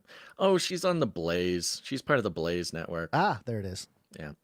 She's part of the system. Yeah. Britt endorsed Trump last December. So, we'll keep an eye on her. But yes, it is suspicious to see somebody go from literally 0 to all the mainstream media is talking about her. Yeah. And the way they're talking about her is, all the Republicans hate her. Or at least I think that's really interesting. I think the fact that there's so much negative attention too is not necessarily the worst thing for her. No, it's literally it makes sense that it's a test. It's like she's got to go through the initiation. Yeah, You the know? the unreasonable nature of the negative attention sort of mirrors Trump's unreasonable negative attention. Yeah, it's almost manufactured to see how she responds and see if they can build a whole cult following that way. Yeah, that's interesting. All right. Well, All there right. you go. Well, let's take a second and thank some producers. Did we get any voicemails? We did. We have some voicemails to catch up on. The speak pipe. Please leave a message after the tone. At the tone, please record your message. Leave a message. Beep. Go to canarycrynewstalk.com. You can click on anywhere or any link there, and you'll see a green tab on the right side or the bottom of your screen. Click on that green tab, and it'll open up a little window that allows you to record an audio message of up to 90 seconds. And you can do all kinds of things with that 90 seconds. You can leave a pre-show prayer. That's always welcome and appreciated.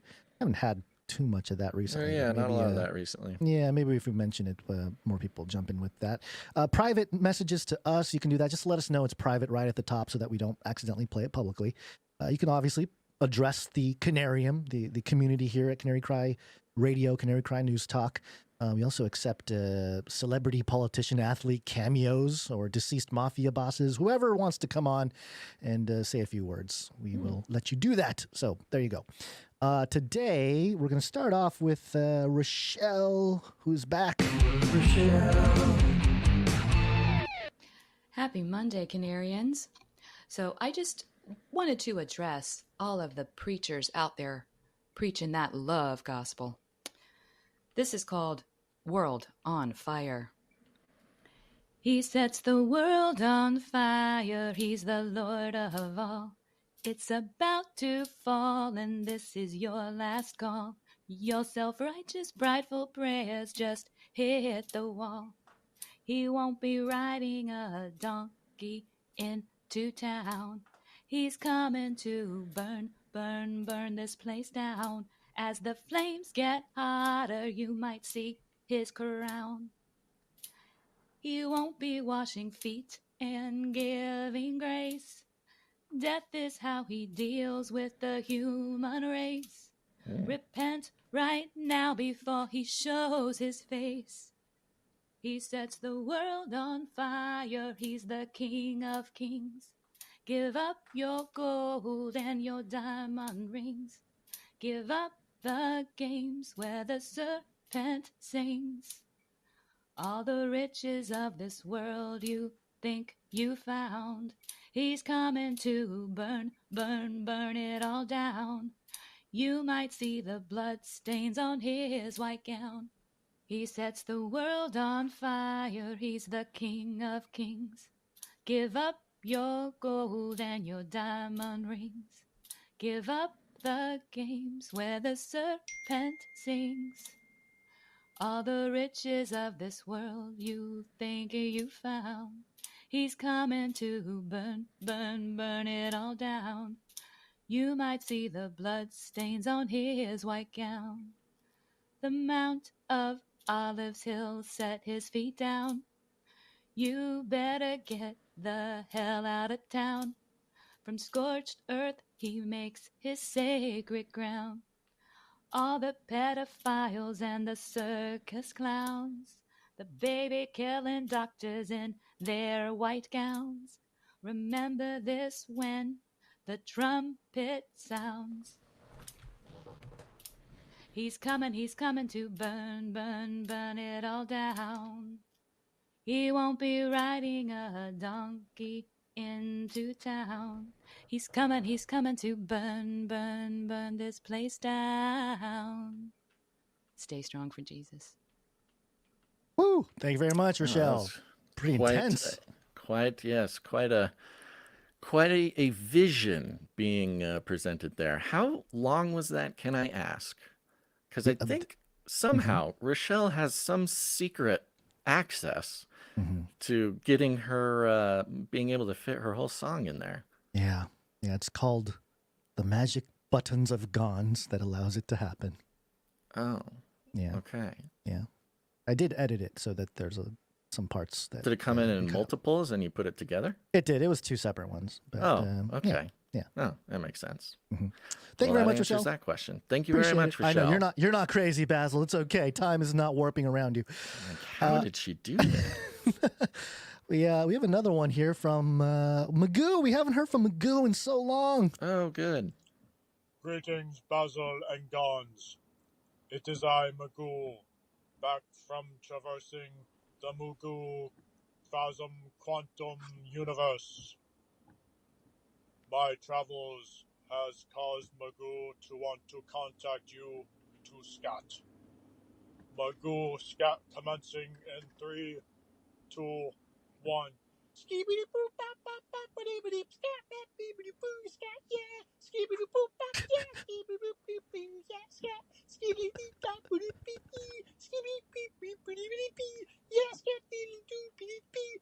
Skibidi bidi boo boo scat boo beep bow. Whoop bidi beep. Whoop beep up whoop boo skibidi up yeah boop beep.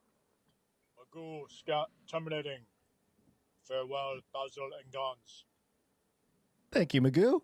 Wow, Magoo. Appreciate It's been that. a long time. Have not heard from you. Gotta say, I did not know that I was missing Magoo's scat sessions until now, but I really appreciate that. Thank you very much, Magoo. I had that nostalgic little thing tug at me. You know, I was like, oh, there's Magoo again. Thank you, Magoo. Did we play Sir Ike's message already? This episode? Yeah. No. Oh, Sir Ike has a message. Okay. Hey, Canary family, this is Sir Ike here. I just wanted to give everybody another reminder that I'm still running and collecting names for the ratings and review giveaway. So the way you can do this is to do a rating and a review on iTunes or whatever podcatcher you use. Screenshot that and email that to me at canarycrysupply.drop@gmail.com. And I will get you on the list to enter a drawing. Right now I've got 2 boxes of Black Goo Nano Roast coffee beans that I'm getting ready to give away to whoever wants to sign up on the list. So just fill out that rating review, send it over to me, and I'll get you on the list. And seeing also, if you want to enter again, I'm going to add this as well. If you want to grab somebody else's cell phone, with their permission, of course, and fill out a rating and review on their cell phone and screenshot that and send that to me, you can be entered twice on the list to sign up. So if you want to do that, I get you on the list and look forward to hearing from you. Thanks. There you go. Thank you, Sir There Ike. you go. Appreciate it. Yeah, the rating and review drawing is going on, and we've got even more options, it sounds like. Got a bunch of the Canary Cry coffee that needs to get sent out to you reviewers. So go leave a rating and a review on Apple Podcasts or wherever you can. And apparently it's encouraged to use your friends' phones and their accounts as well. Just screenshot the review that you leave and send it to canarycrysupply.drop@gmail.com. When are they going to do smell-o-vision or smell mics for podcasters? You can smell the roast here, the Black Goo roast I have in my hands. Oh, okay. Yeah. Yeah. Can you smell it? I don't know. It's very... Oh, it's spilling. No. Mm-hmm. Okay. Yes. Coffee Thank you on very the much, Sir ground, Ike. Rice on the ground. Thank you, Sir Ike. Appreciate it. Okay. We have another message. We got a lot of messages today. Hans and Franz. Oh, Hans and Franz. Hi, guys. This is Hans, and I'm here with Franz, and we're here to pump you up. Today, we are going to be working out on the machines, the elliptical and the treadmill. Skip some rope and maybe have time to defuse a bomb. Oh, no. Look, the place is going to blow. Get out now. Oh, no. The machines have gone totally cyborg. Have a nice day. I'll be back. Yeah, what's a Canary Cry News Talk episode without some sort of theater of the mind? Thank you very much, Yes. Hans and Franz. Also great to hear from you. Gans, somebody said it a little earlier, but I'm going to say it now. Things are a little quiet coming from your side. Again? Yeah. Okay. Just putting it out there. All right. I will turn myself up. Okay. No problem doing that. All right. Yep. That's it for the Speak Pipe. Thank you very much to all the people coming in. Appreciate you. Love it. You guys are the best. Go leave us. This is really one of the simplest and most fun ways you can interact with us, interact with the show, and the whole community. So there you go. Go to KonaCryNewsTalk.com and look for that green tab and click it and go. Do it now. By the way, go. Remember when we made fun of John Cena? John Cena, I think, left a... I would never do that.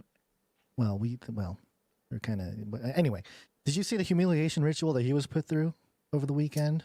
Over this weekend? No. I think it was this weekend. Maybe not. I don't know. Yeah, they're, of course, he's part of the system, man. He's owned and operated by the Chinese Communist Party, so yeah, we know they can that. do ridiculous things on stage.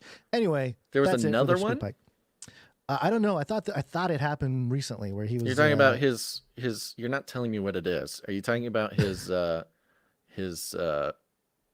Birthday suit walk? No, not his apology? apology. No, Oh, he did okay. like a birthday suit walk on stage with a little piece of paper covering his. Where? his, When? I think it was this weekend.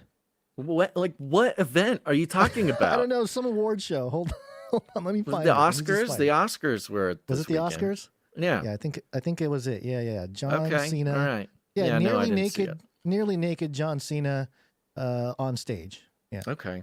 Well. He had to do a little shame walk or something. Yeah. Sounds good.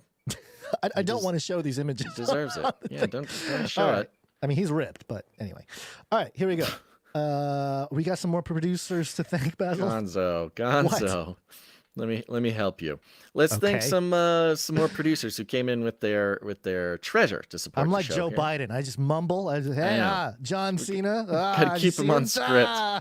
No, Gons, I hadn't heard about John Cena. Tell me about it. I don't know. He was naked. He was And, naked on stage, he's man. there. I don't know. You see him? Oh, it's crazy. I mean, it's Okay. what? He's got a great body. No big deal. I got you, bro. Settle down. Let's thank some producers. Here we go. These are producers who came in under the executive producer amount and over $7.77, which entitles them to have a note read on the show. Again, majority of these people coming in over at CanaryCry.tube. It was a great weekend for progress on that project, but there's still a ways to go. But let's thank some people, starting with producer Carol F. Carol F. Thank you. Yes, Carol F. sent in 6966, and this was specifically she was catching up on some payment problems for her supply drop, and this is something everybody should check, and you should check in now because we are putting, we're doing all the final admin for the supply drop and the T-shirt council, and so you want to check your PayPal, check your credit card statement, whatever, because if your subscription failed or your card didn't go through or something, if you don't fix it like immediately, you're just not going to be on the list to receive those things. And so I'm pretty, I'll work with anybody if something happened, but go check now. Don't wait for a month or something and realize you didn't receive your supply drop, because it's much harder to make it happen after that. But thank you very much, producer thank you. Carol F.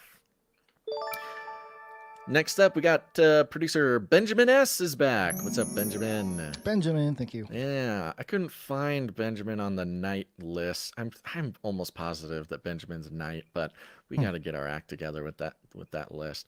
Benjamin S. came in over at CanaryCry.tube. Nice round number, one-time producership. Thank you, Benjamin S. Thank you.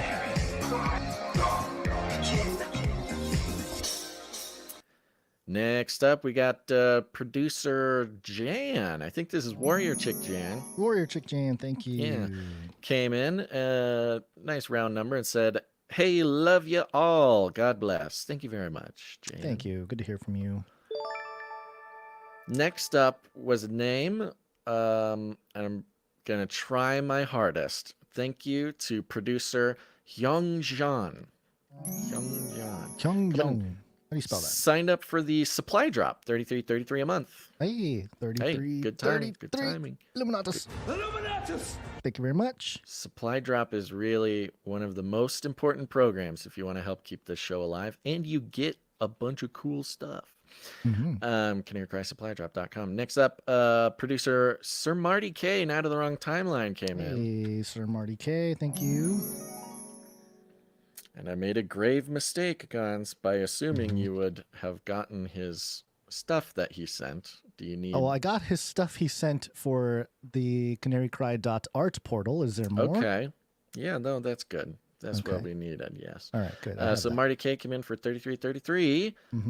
Yes. Let's see here. He sent a note that said, "What in the world? Hey, fellas and my fellow Canarians, what in the world is going on in the USSA? I just saw Michael Moore wearing a mega cap, maybe MAGA cap, holding one heck of an inspiring speech supporting Trump in some kind of rally. Maybe it was a Trump rally. You Americans is going to have one heck of an election, that's for sure. Lol, yours truly, Marty K." And he sent something to the art section, which, but that's only for the hardcore Canaries who is there for the art too. Okay. Okay, so he wants that in the art section, what he said. Okay, got it. Thank you very much, Sir Marty K. Now the Wrong Timeline. I do not know this about Michael Moore supporting Trump. Yeah, I was kind of looking it up. I didn't see anything right off the top, but maybe he did do something out there. I'm not really paying too much attention to Michael Moore these days. MAGA hat. Well, he did make that movie recently that was, it was like, it wasn't necessarily explicitly pro MAGA thing, but it was, you know, a documentary where he was trying to document something that was definitely against the sort of mainstream establishment thing. Yeah, I'm seeing it here. This is the headline here on MSNBC from a couple weeks ago. MAGA all in on Trump at CPAC. Michael Moore and Melber. Oh, wow. Yeah, I'm looking at it now. MAGA all in on Trump at CPAC. Michael Moore. And you don't hear about him anymore because if you're a celebrity, once you support Trump, you're thrown in the bin. Yeah. Thank you, Sir Marty K. Out of the Wrong Timeline. Yep. Thank you very much. Next up, we had Sir Aaron J. of the Cute Little Piggies coming in. Aaron J. It's been a long time, Aaron J. Wow. Okay. Aaron J. was very consistent in producership. I think it was maybe 2022. That era, but he came in for 1313. Said, "I'm actually a knight." There you go. I found your knight name, Sir Aaron J. Knight of the Cute Little Piggies. Thanks for your support. Thank you very much. Next up, we got producer Elio. Elio came in with 1111 on an 8-episode streak. 11. Thank you very much. And it says, "Hi, boys. Well, my friends didn't watch the show after on Wednesday's night, but we've had a few great conversations since they watched Age of Deceit. I'm praying and have faith God can change their hearts." Hey, there you go, Elio. You're doing it. You're doing it. Yeah. Congrats. Yes, we'll be praying for your friends. Yep. Thank you very much. Next up, we got producer Katarina D coming in for $11.22 a month over at CanaryCry.tube. She's doing AOD focus group. Oh, thank you very much.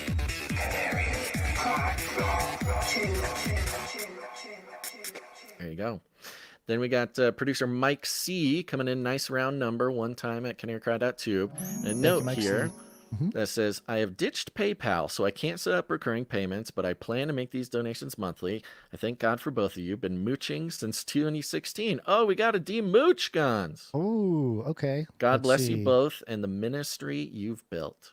Well, sounds good. Here's your demooching.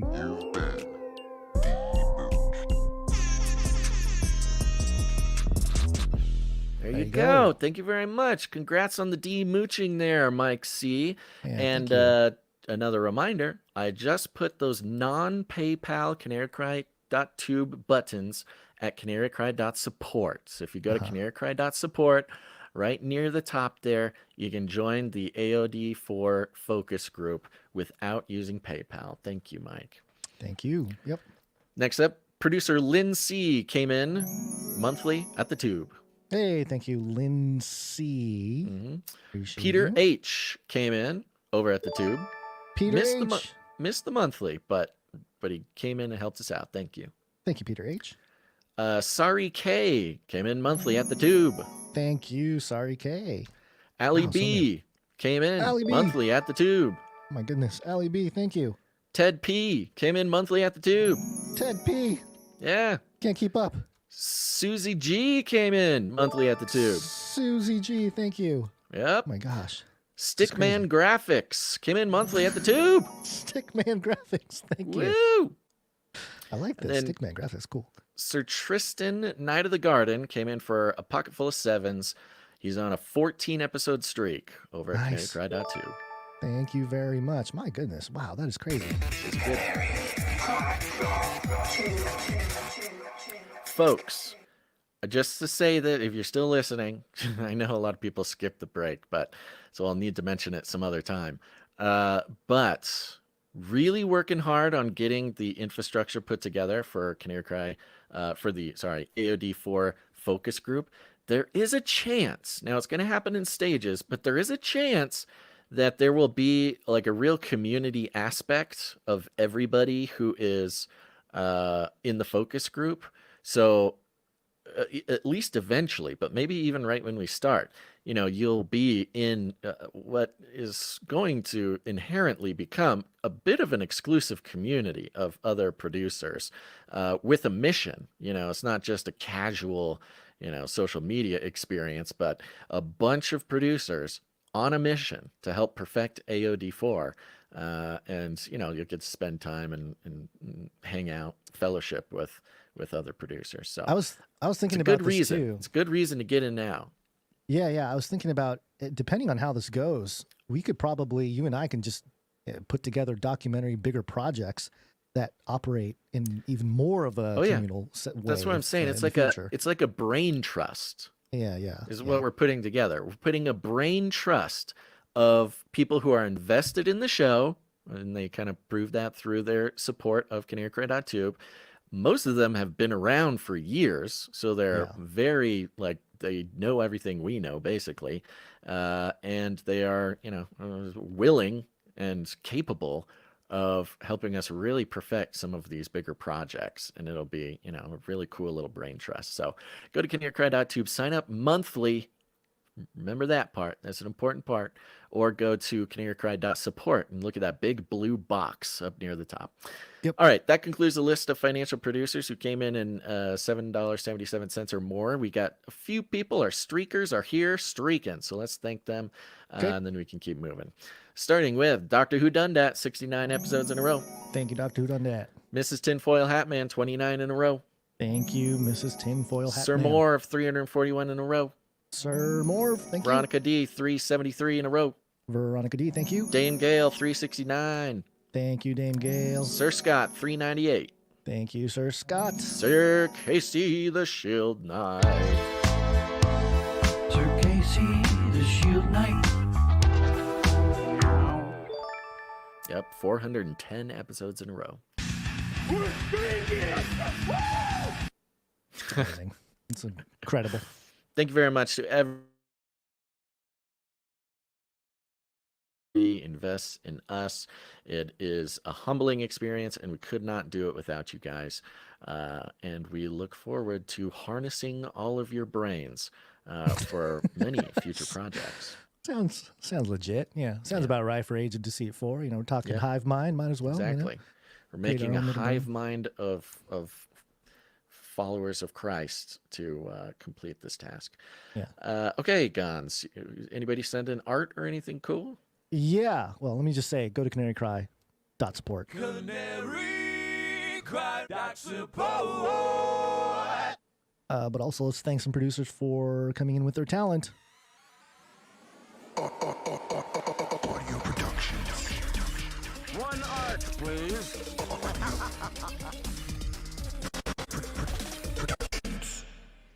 Yeah, it's not just treasure, it's also talent. Help us build the culture behind the community here at Canary Cry News Talk. And it's a great platform to express all the different things that we cover on this show and memorialize it in certain ways. It's a lot of fun. So you guys can hop in and join. And especially if you have a talent, We welcome any kind of talent, drawing, art, music. Basil wants more specific things like fushigi juggling, things of that nature. Still waiting on that. One of these days, Basil, one of these days, we'll catch a fushigi juggler and he or she or it will produce. We're going to start it off here with Little Owen. Little Owen has a note. And by the way, I think I skipped out on thanking Little Owen properly a couple episodes ago. And his prior message went like this. Basil Gons, love y'all brothers. I might need a demooching or something. It's been a bit. People of God, if the Lord is at your right hand, the world can push all they want. You will not be moved. This is Psalm 16, verses 6 through 9, set to song. And I actually played that at the end of, I think it was either last episode or the episode before that. So thank you very much to that for that, Little Owen. And per your request, Little Owen. You've been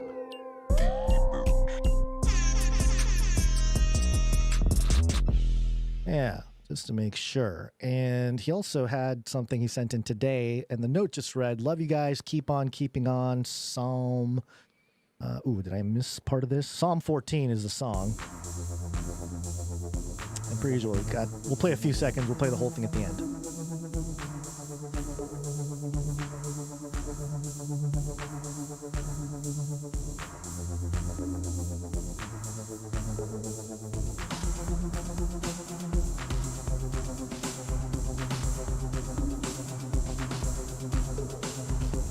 The fool has said in his heart, there is no God. Yeah, we'll play the whole thing at the end. I like it. I can hear a little bit of a quality upgrade on the voice and everything too. Yeah. It's Nana very cool. In the YouTube chat asks if Lil Owen has a YouTube. He with his does. We've music. actually linked to it in Have the we? past. I don't know if I have that link handy, but we'll make sure to look for it. Yeah, we should. Okay, let's do that. Yeah, The answer we've is shared it yes. before. Yes, he Nana. does. Yeah. Yeah. Maybe somebody in the chat has it. I know I subscribed to it, so I can pull it up somewhere. But yeah, thank you very much, Little Owen. Appreciate you and appreciate all your music, and love seeing the progression throughout the months and years. So thank you very much for that. We also have something from Jonathan F. Jonathan F. He has a note here that reads, hello, this is just a Biden flub from the State of the Union. Probably one of the funniest to date. It's not about him. It's not about me. I'd be a winner. Not really. Man. I be a winner. I be a winner. I love the part right after that where he just takes it back for I don't know why. Like he doesn't. Why is he so unsure of himself right there? It's very it's like the false. First of all, the Democrats love to play victim, so they can't actually. That's the whole thing. If Trump's claims to be a winner, they don't want to be like Trump, so they can't call themselves a winner. That's doesn't work for them. They have to be the underdogs. But obviously he did not get the message, and it just comes off really weird. It's very strange. Yeah. Thank you very much, Jonathan F., for memorializing that moment. That's all I needed to know from the State of the Union, by the way. So yeah, thank you very much. All right, let's do some art here, starting with Sir Dove. one art piece from Dove. And Sir Dove has a note accompanying this wonderful piece of art that I am showing on the screen for anyone watching, or if you're just listening, go to canarycrynewstalk.com, look for the show notes, you'll see it there. He says, peace. For this week's Bible artwork, I did an illustration for Proverbs 7:22. Hey, episode 722, right on time there. A warning against the adulteress. At once her follows her. At once her follows her as an ox goes to slaughter, or as a stag caught fast till an arrow pierces its liver. As a bird rushes to a snare, he does not know that it will cost him his life. Hope you guys like it. Keep doing what you do. Don't keep praying for yins. Oh my gosh. Yeah. We've got a photograph of a rock wall and a sort of brick sidewalk here. And there is an old-fashioned sort of Acme trap, a wooden box being held up by a stick with a rope attached to the stick. There is, let's just say, a philandrous-looking girl pigeon as bait under the box. On the side of the box, it says "To Sheol," by the way. Yeah. And there's a sort of strapping young male pigeon who's about to take the bait. He's very interested in this young lady pigeon. He doesn't who look sober, by the way. His eyes are bloodshot. does not look sober. Yes, his eyes are very bloodshot. He's not thinking. He's not thinking straight. But then you've got a canary flying above it all, of course. And in classic Sir Dove fashion font, we've got "As a bird rushes into a snare," in different colors and exaggerations of the font. Message received, Sir Dove. Thank you very much. Thank you, Sir Dove. Appreciate it, as always. I love these. They're so good. I love it. And by the way, Sir Dove. So good. We've printed books of them and sent them to Yeah. the supply droppers. Yeah, and if Sir Dove didn't know, I did share his Beast versus Harlot art on X, and I tagged Donnie Darkened, and it got a few hundred, actually, it may have been a few thousand views on it. So that's pretty yeah, good. Sir Dove getting that art out there, man. So thank you very much, Sir Dove. Appreciate it. Okay, we have the note from Marty K with this piece here. It's a screenshot. Yeah, so more or less what it is it's a screenshot of an email he received. Apparently, Sir Marty K is a musician, which I don't know yes. if we ever knew about, but he got a email from, I think, xCloud. Is that what Yeah, it's I can read the note here. It Oh, says, okay. "Hey, I didn't know a note came with it. Yeah, there's a note. I recorded a DJ set for when I'm out off track running, and for fun, I released it on the internet, and it seemed to be a hit for some reason. So if you like running or spinning or pumping iron and want something to get the blood pumping, you should try it out. It is techno, but I call it mom and dad techno. So it's just Mom and dad. nostalgia Mom and set, dad nothing. techno. Yeah, maybe from like the early 2000s. I remember those days. Set, nothing crazy, I promise. I might be flexing, ironically, of course, just a little bit in the last tracks, but it's just DJ bravado. And yeah, it's a Mixcloud email, and it says, "Congrats, you're 37th in the global progressive side trance charts." Hey, there you go. The progressive side trance genre being overtaken by Sir Marty K. Love it. Yeah, see, we got a lot of talented people producing the show here. Congrats, Marty K. Yeah, fantastic. And this is Have to check that out. Out yeah. of Order is the name of his artist on on xCloud. That's what it is. Wonder Yeah, if we he's need on Spotify. We need him to change it to Sir Marty K, Night of the Wrong Time. Yeah, that way we could find him. Thank you very Do much, that Marty for us. K. Yep, thank you very much. Okay, we have some microfiction here. Basil, I have a little surprise for you. Well, hold on. Okay. Did you miss Sir Darren's art? Did he come in after I did my? Oops. Hold on, let me see. I did. I didn't see Sir Darren. I didn't see. Oh yeah, Sir he came in Darren's on the from- 6th. Yeah, I thought we did that last episode. Hold on a second. Where did I? I'm pretty get sure we this? did. It was the poster. Remember? It was like the poster. Yeah. No. Okay, so yeah, on the 6th, he sent in a picture of what the T-shirt would look like. Oh, he did. Yeah. So I mean, it's the art, but he put it on a T-shirt, and it looks like the coolest T-shirt in the world. And this is a good opportunity. Oh, it was actually on the T-shirt. I see. Yes, I see. good opportunity to let people know about the Canary Cry T-shirt Council. Look, maybe you don't want boxes of cool custom Canary Cry stuff. Maybe you don't want to be in the AOD focus group. Maybe that's who you are. But do you love T-shirts? Do you like T-shirts that are so eclectic and high quality that it will demand attention from anybody around you while you're in the government-issued FEMA camp? Any of these things, does that sound like you should sign up for the Canary Cry T-shirt Council? Not only will you receive a T-shirt every quarter, but you will also be in charge of voting for what the shirt looks like, the color of the shirt, the graphic that goes on the shirt.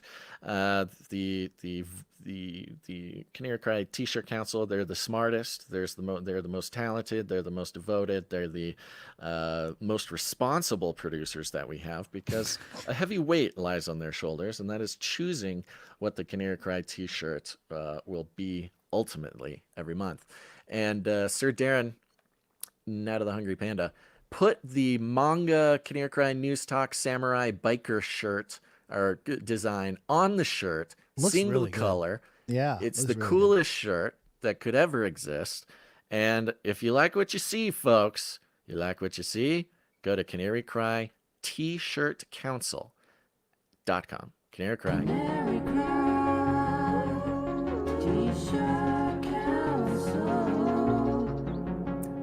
Join the council because voting, it's coming up soon. The Q1 shirt vote is coming up soon. Yep, and that's go there now. Sir Darren, Night of the Hungry Pandas. Thank you very much.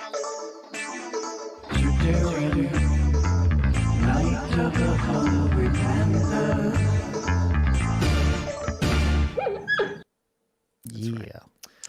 Okay, we have some microfiction, and I did the thing, Basil.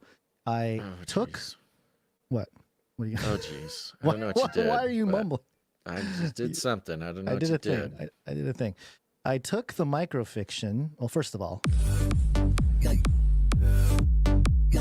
Microfiction. I took the microfiction, the one from Rung Smash that I think we're doing. Hopefully, it's the right one. Which one is the one we're doing? We're doing 717. Perfect. So I took the writing and I threw it into Dolly.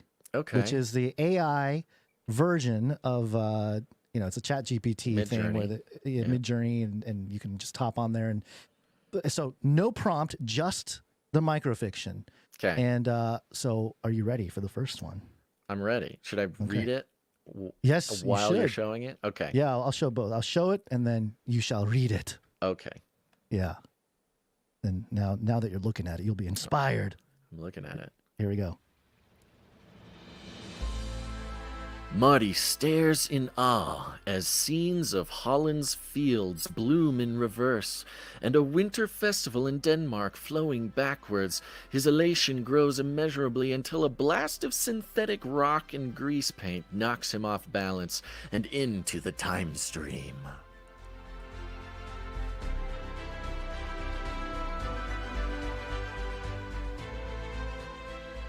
Wow. That is very impressive. I think it's pretty impressive. It is very trippy.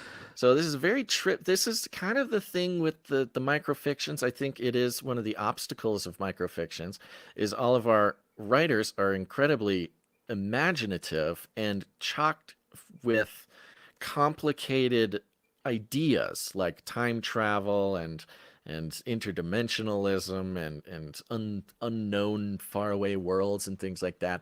And so it can be kind of hard to follow, I feel. But it looks like Dolly did a pretty good job of communicating the sort of trippy kind of vibe of Sir Marty K, Night of the Wrong Timeline, staring off over the fields of tulips with the sort of reverse time travel, interdimensional vibe of what's going on here. And that's exactly what Dolly made. You've got Sir Marty K there looking over the fields of tulips, very colorful, just like you see him in the pictures. And then there's swirls of, psychedelic time travel portals and the whole thing. It did a pretty good job. Yeah, not bad for little large language model. Yeah, taking the words you and might creating need images. to be careful because you might have to now do this for all of them. I know. It's okay. Or maybe we make that part of the microfiction thing, where you have to go plug it in, get some AI art done for your thing, and submit it with your thing. I don't know. It's kind of cool. It's good for the show. Yeah, let's try another one here. This is from Stefan S. Are you ready for this one, Basil? I'm ready. All right, here we Did go. you do one for this one too? Yeah, I did. Yeah, here you go. Okay, good. Duke Street plodded down the highway. Starlight dimly lit the path. Howls of coyotes echoed in the distance. I can overcome this, he thought. Recollections of his escape from Russian by impersonating Brittany Griner encouraged him. Oh, I see. Duke Street, the The male alter ego to escaped Russian prisoner. I like that very much. Yeah. I can overcome this. Yeah, that's a pretty cool picture too. It's kind of film noir looking, big bright moon in the background, guy with a sort of old-timey hat walking down the street, backlit by the moon, very dramatic looking. Coyotes crossing the street and sort of pattering after him with an old-timey car on the side of the road. It's just very cool. I like it. Yeah, pretty good. Not too bad. So there's Not a whole lot of Russia, not a whole lot of explicit Russia imagery, but still good. Yeah, can't do the Russia thing. There's sanctions against Russia.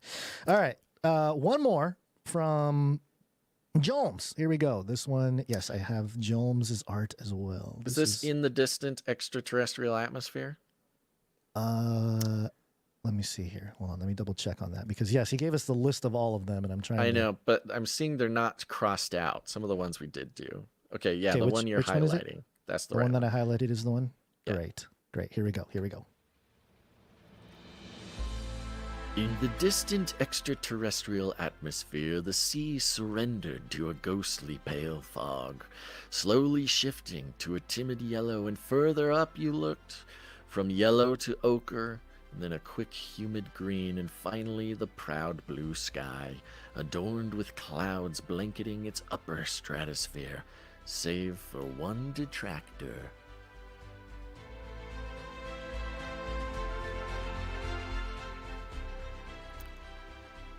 Yeah, and it looks like Dolly spat out some pretty epic-looking alien planet skyscapes here. Some of them look like they pretty much nailed it all the way across. the color sequence there, and the open sky, and very specific. This thing, interesting, man, because we don't know what the save for one detractor means yet, but in each one, I think the detractor got translated into like a moon or a planet in the sky. Yes. Interesting. Yeah, there will be some inaccurate depictions, or maybe some inaccurate interpretations, or I don't know, just misunderstanding. But yeah, I mean, we'll see. We'll find out. So far, so good. Yeah. Thank you very much, Jones.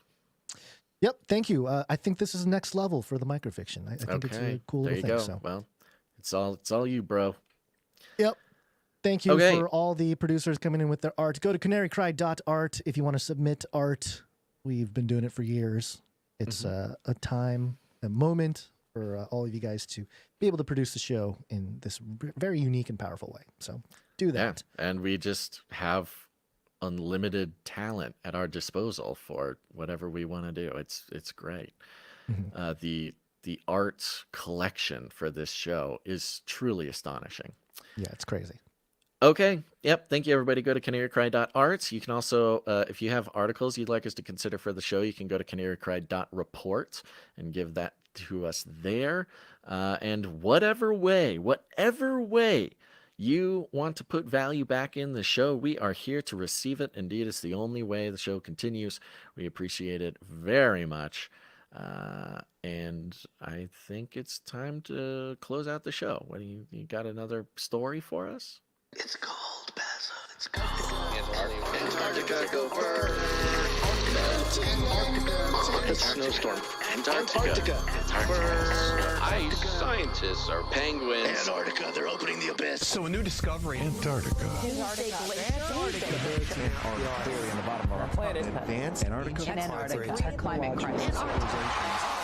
Penguins. Oh, those penguins. Oh, what are they going to do? Antarctica. This is coming from iflscience.com. We all know what that stands for. And the headline here is, "Who owns Antarctica? Territorial disputes are no joke." This is written by Katie Spalding. Looks like Katie is on the dad joke train. So good job. I felt very comfortable after reading this subheadline. Territorial disputes are no joke, Basil. And we're not going to read this whole thing because, you know, who owns we already Antarctica? know. We talked already about know this. who Nephilim owns penguin. Antarctica. Nephilim penguin.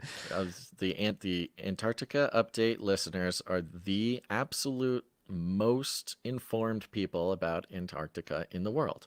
In fact, our Antarctica updates are constantly used by the elites of this world to try to catch up on their favorite continent, Antarctica.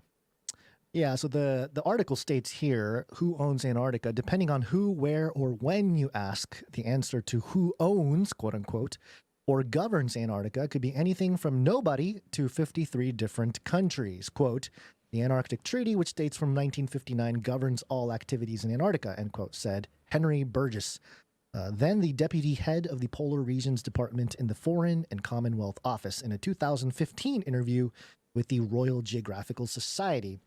And it goes into some of the drama here. I have some highlights. In other words, and to take the most literal and international view, nobody owns Antarctica.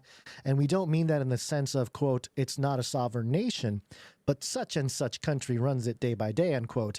The Antarctic Treaty specifically prohibits any establishing or expansion of territorial claims on the continent. That's not all. There's also to be no military activity, no weapons test, and no mineral extraction in the region, according to the treaty. In fact, the whole planet south of 60 degrees south latitude, the agreement states, quote, shall be used for peaceful purposes only. If it sounds utopian, it is. And like all things that seem too good to be true, there's a catch. Oh no, what's the catch? And it says here's where things get horny. I'm sorry. What? I said that. Here's where things get thorny. Sorry, that was my mistake. Oh, man. This is why you listen to the end of the show, folks. Oh, I've never made a mistake that embarrassing. Woo. Here's where things get thorny, folks. Thorny. That might be my biggest flub ever in my entire career. That is. I think that is officially your biggest flub ever. So embarrassing. That's hilarious. Okay. Yeah, here's where things get thorny, folks. Get your mind out of the gutter. Geopolitically speaking, while nobody officially owns Antarctica, there's quite a few countries that would like us to think they do, and even more who seem interested in establishing a prospective future foothold in the region. Then it goes into only 7 countries have ever formally claimed parts of Antarctica. The United Kingdom, Argentina, Australia, Chile, France, New Zealand, and Norway, Burgess explained. During the 1940s and 50s, the competing claims between the UK, Chile, and Argentina in the Antarctic Peninsula caused international tension, end quote. And it goes on and on and on, and it talks about the divide, and we've talked about the map, where it shows all the countries and how much they own, and there's a part in here that I thought was interesting. First of all, they mentioned oil as the thing that is everyone's waiting on. Yeah, which is kind of a no-no. You're Right. not supposed to talk about that. Right. So that's one angle of things. And most of it, of course, it talks about penguins and how they're having issues and stuff like that. The same is true for residents in Villas Las Estrellas, one of the few settlements on the continent where humans live for years rather than weeks. Quote, the nearest major hospital, this is talking about hospitals, is more than 1,000 kilometers away, about 625 miles away, explains a BBC Future article about the town. Quote, there are only a few doctors on base and none are specialist surgeons. So one of the things they're saying is like, yeah, one of the issues with living there is there's not a lot of doctors. But if major surgery isn't to your taste, there's always another medical procedure you could undergo. Giving birth. In 1977, intent on marking their ownership of the continent by essentially creating a native population for it, the Argentinian government airlifted the heavily pregnant Silvia Morello de Palma to the country's Antarctic Esperanza base. 2 months later, her son Emilio became the first person in history known to have been born in Antarctica. I did not know about this factoid. Little factoid here about the firstborn human ever on Antarctica. I don't know if that's true, by the way. Right. Yeah, I don't know if that's true, but that's what they're claiming. It may sound a little less than kosher, geopolitically speaking, and it is.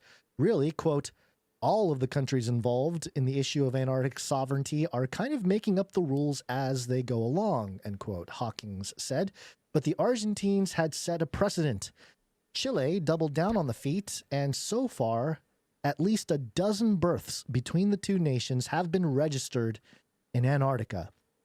So I thought this was an interesting little tidbit that we didn't really know about before, or at least I didn't know about before, was that Argentina and Chile, between the two countries, has a dozen or so people that have been born on Antarctica and therefore are what?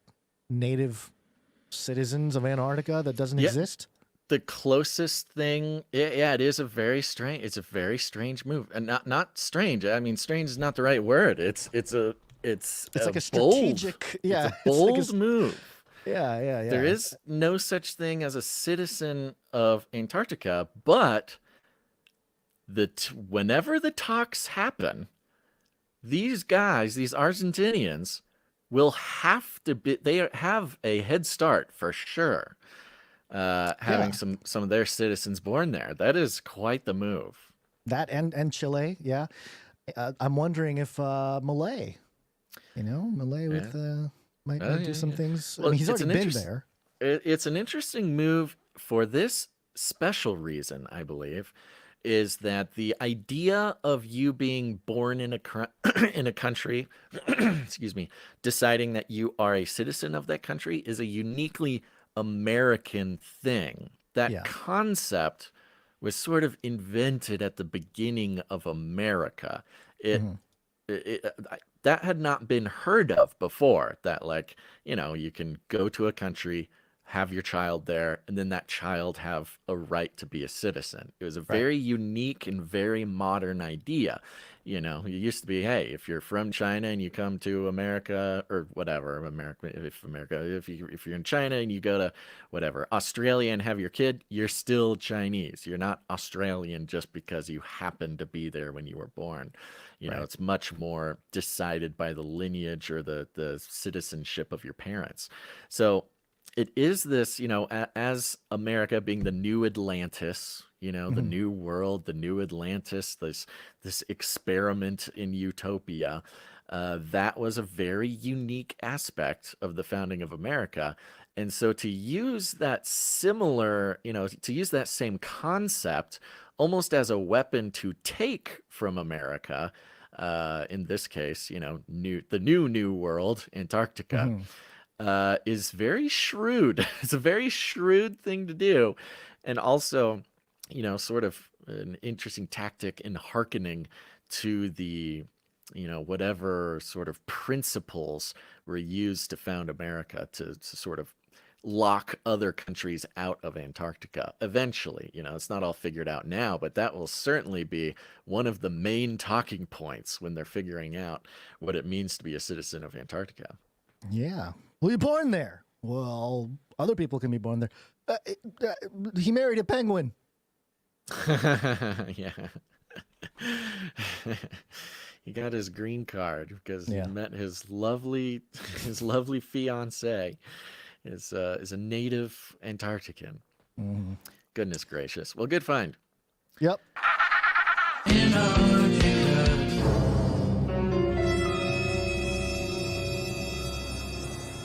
All right, everybody, and that concludes Canary Cry News Talk for today. Thanks for tuning in. We really appreciate it. And again, if you would, pray about it, think about it, listen, open the ears of your heart, and consider going to canarycry.tube to support our quest for streaming sovereignty, breaking away. We're starting a podcast breakaway civilization, away from relying on the YouTubes, the Rumbles, the establishment narrative control mechanisms. Of course, we are there now, and hopefully we can stay there, but it's guaranteed that we will get kicked off. It's just a matter of time. It's happened before, and it'll happen again.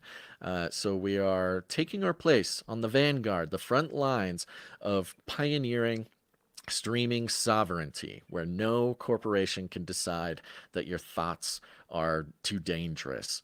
And we can't do it alone. This is the thing. This is the bummer part about being on the front lines, folks, is we got to take risks. We got to put in a lot of work that other people haven't had to put in. We got to figure it out.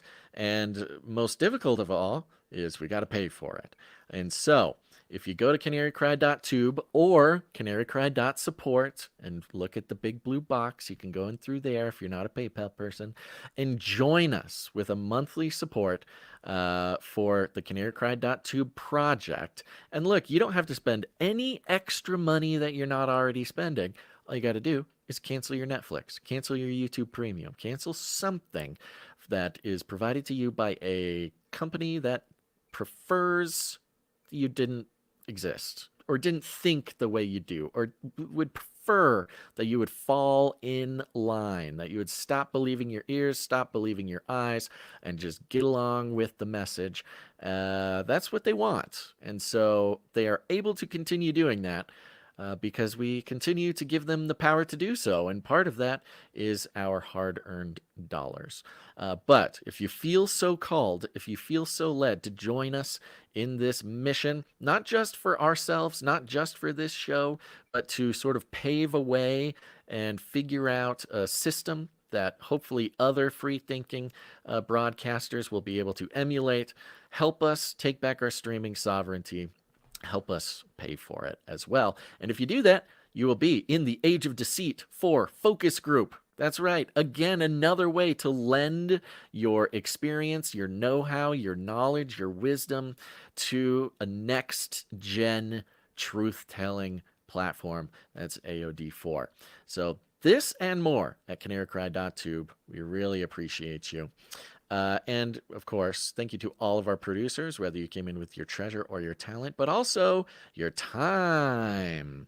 And some extremely faithful producers helping us out on a weekly basis are the Timestampers. Timestamp, it's hard work. Timestamp. That's right. And I want to thank Timestamper producer Jade Bouncerson for doing the timestamps for episode 721. Thank you very much. Thank you very much. Thank you to Jam for the links. Thank you to Clank for clanking. Thank you to everybody who's gone to canarycry.support and signed up with the form at the bottom of that page to volunteer to help us with stuff with canarycry.tube. It's not just about money. We need the know-how. We need developers. We need our IT people. We need anybody with a skill that can help us bring that over the line, of course. Or you can just fill out the form and make yourself available to help out with so much of our back-end stuff. We've got stuff going on, especially if you have any experience in video editing and are comfortable clipping the show. That is the next generation of what we need to do. A lot of next-gen talk here. But by the way, if you're watching on YouTube, right there on YouTube, you can click the button. Click the clip button. It's a pair of scissors down on the bottom of this video. Click that and you can clip little 30-second pieces of the show and share it to us, and we can use that however we wish. But more than anything, we just appreciate everybody sharing the show, sharing it with your friends, sharing it with your family, sharing it in ways that you would not even imagine was possible if it weren't for the inspiration of the Holy Spirit and the talents and treasures given to you by our Lord and Savior Jesus Christ. That's right. You don't have to just post it on your social. You should do that. You don't have to just text it to a friend. You definitely should do that also. You don't just have to bring your dog to the groomers and have the QR code for the show shaved into the side of your chocolate lab's body. That could be scannable by anybody at the dog park. Those are all very good options. But if you want to find a new and exciting way to do it, you can always go ahead and make a very, very extremely sincere video in your kitchen, calling out the establishment narratives, the lies, the untruths, and the callous nature of the legacy corporate news media. And of course, let every trad mom know that Canary Cry News Talk is the place, it's the safest place for her family to get their news. You don't have to do it that way. You can do it whatever way you want. We call it rattling cages. And all you got to do is walk right up to them, grab them by the cage, and then you shake it. The end of the world occurred pretty much as we had predicted. I want to shake things up, stir up some controversy, rattle a few cages. I'm the last angry man, a crusader for the little guy. Leave the bird alone. Never. Rattle a few cages. Rattle a few cages. The human race will have every opportunity to improve. And if they don't? Ask Noah. That's right. Just ask Noah. All right, Gons, you got any last words? Yeah, we'll see everybody Wednesday. First of all, if Trump can sell a pair of gold shoes for $500,000, we can probably get to our goal to have sovereign streaming. That's number one. Number two, Wednesday marks 4 years, Basil, since the lockdown started. Isn't that crazy? Wow. Isn't that crazy? So we'll crazy. celebrate together on Wednesday, along with a bunch of other stuff. I think it was somebody's birthday, maybe. Oh no, KJB's birthday. Oh, there you go. Yeah, and L. Ron Hubbard is born as well. So yeah, L. Ron Hubbard. And KJB. What else? KJB, COVID-19, Operation Northwood. Yeah, a lot of stuff Wednesday. So we'll see you then. Okay, there you go. All right, everybody. Thanks for listening to this episode of Canary Cry News Talk. Make sure to tune in next time. But until then, think outside the cage.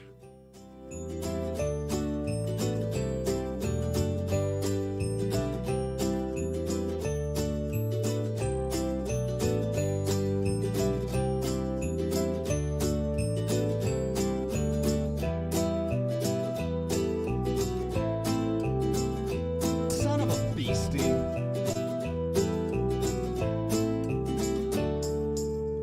Remember, reality is an illusion. The universe is a hologram. Buy gold. Buy!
fool has said in his heart, there is no God.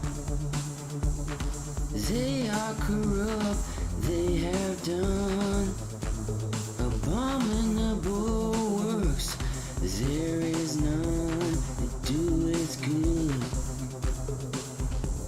The Lord looked down from heaven upon the children of men to see if there were any that did understand and see God.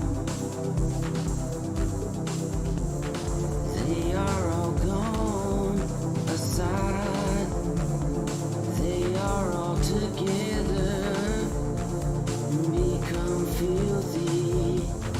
There is none that doeth good. No, not one. Have all the workers of iniquity no knowledge? Who eat up my people as they eat bread and call not upon the Lord? There were they in great fear, for God is in the generation of the righteous. We have shamed counsel of the poor, because the Lord is his refuge.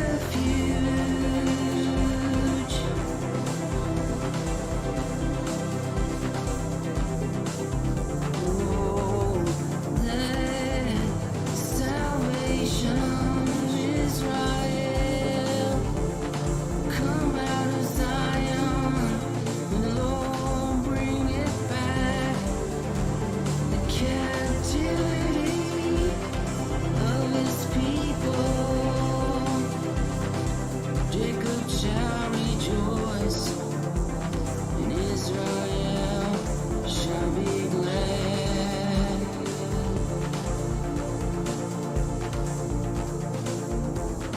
Jacob shall rejoice, and Israel shall be glad. Armageddon's on the way. Value for value. We take no money from corporations, commies, or cartels. Canary cry, that's support.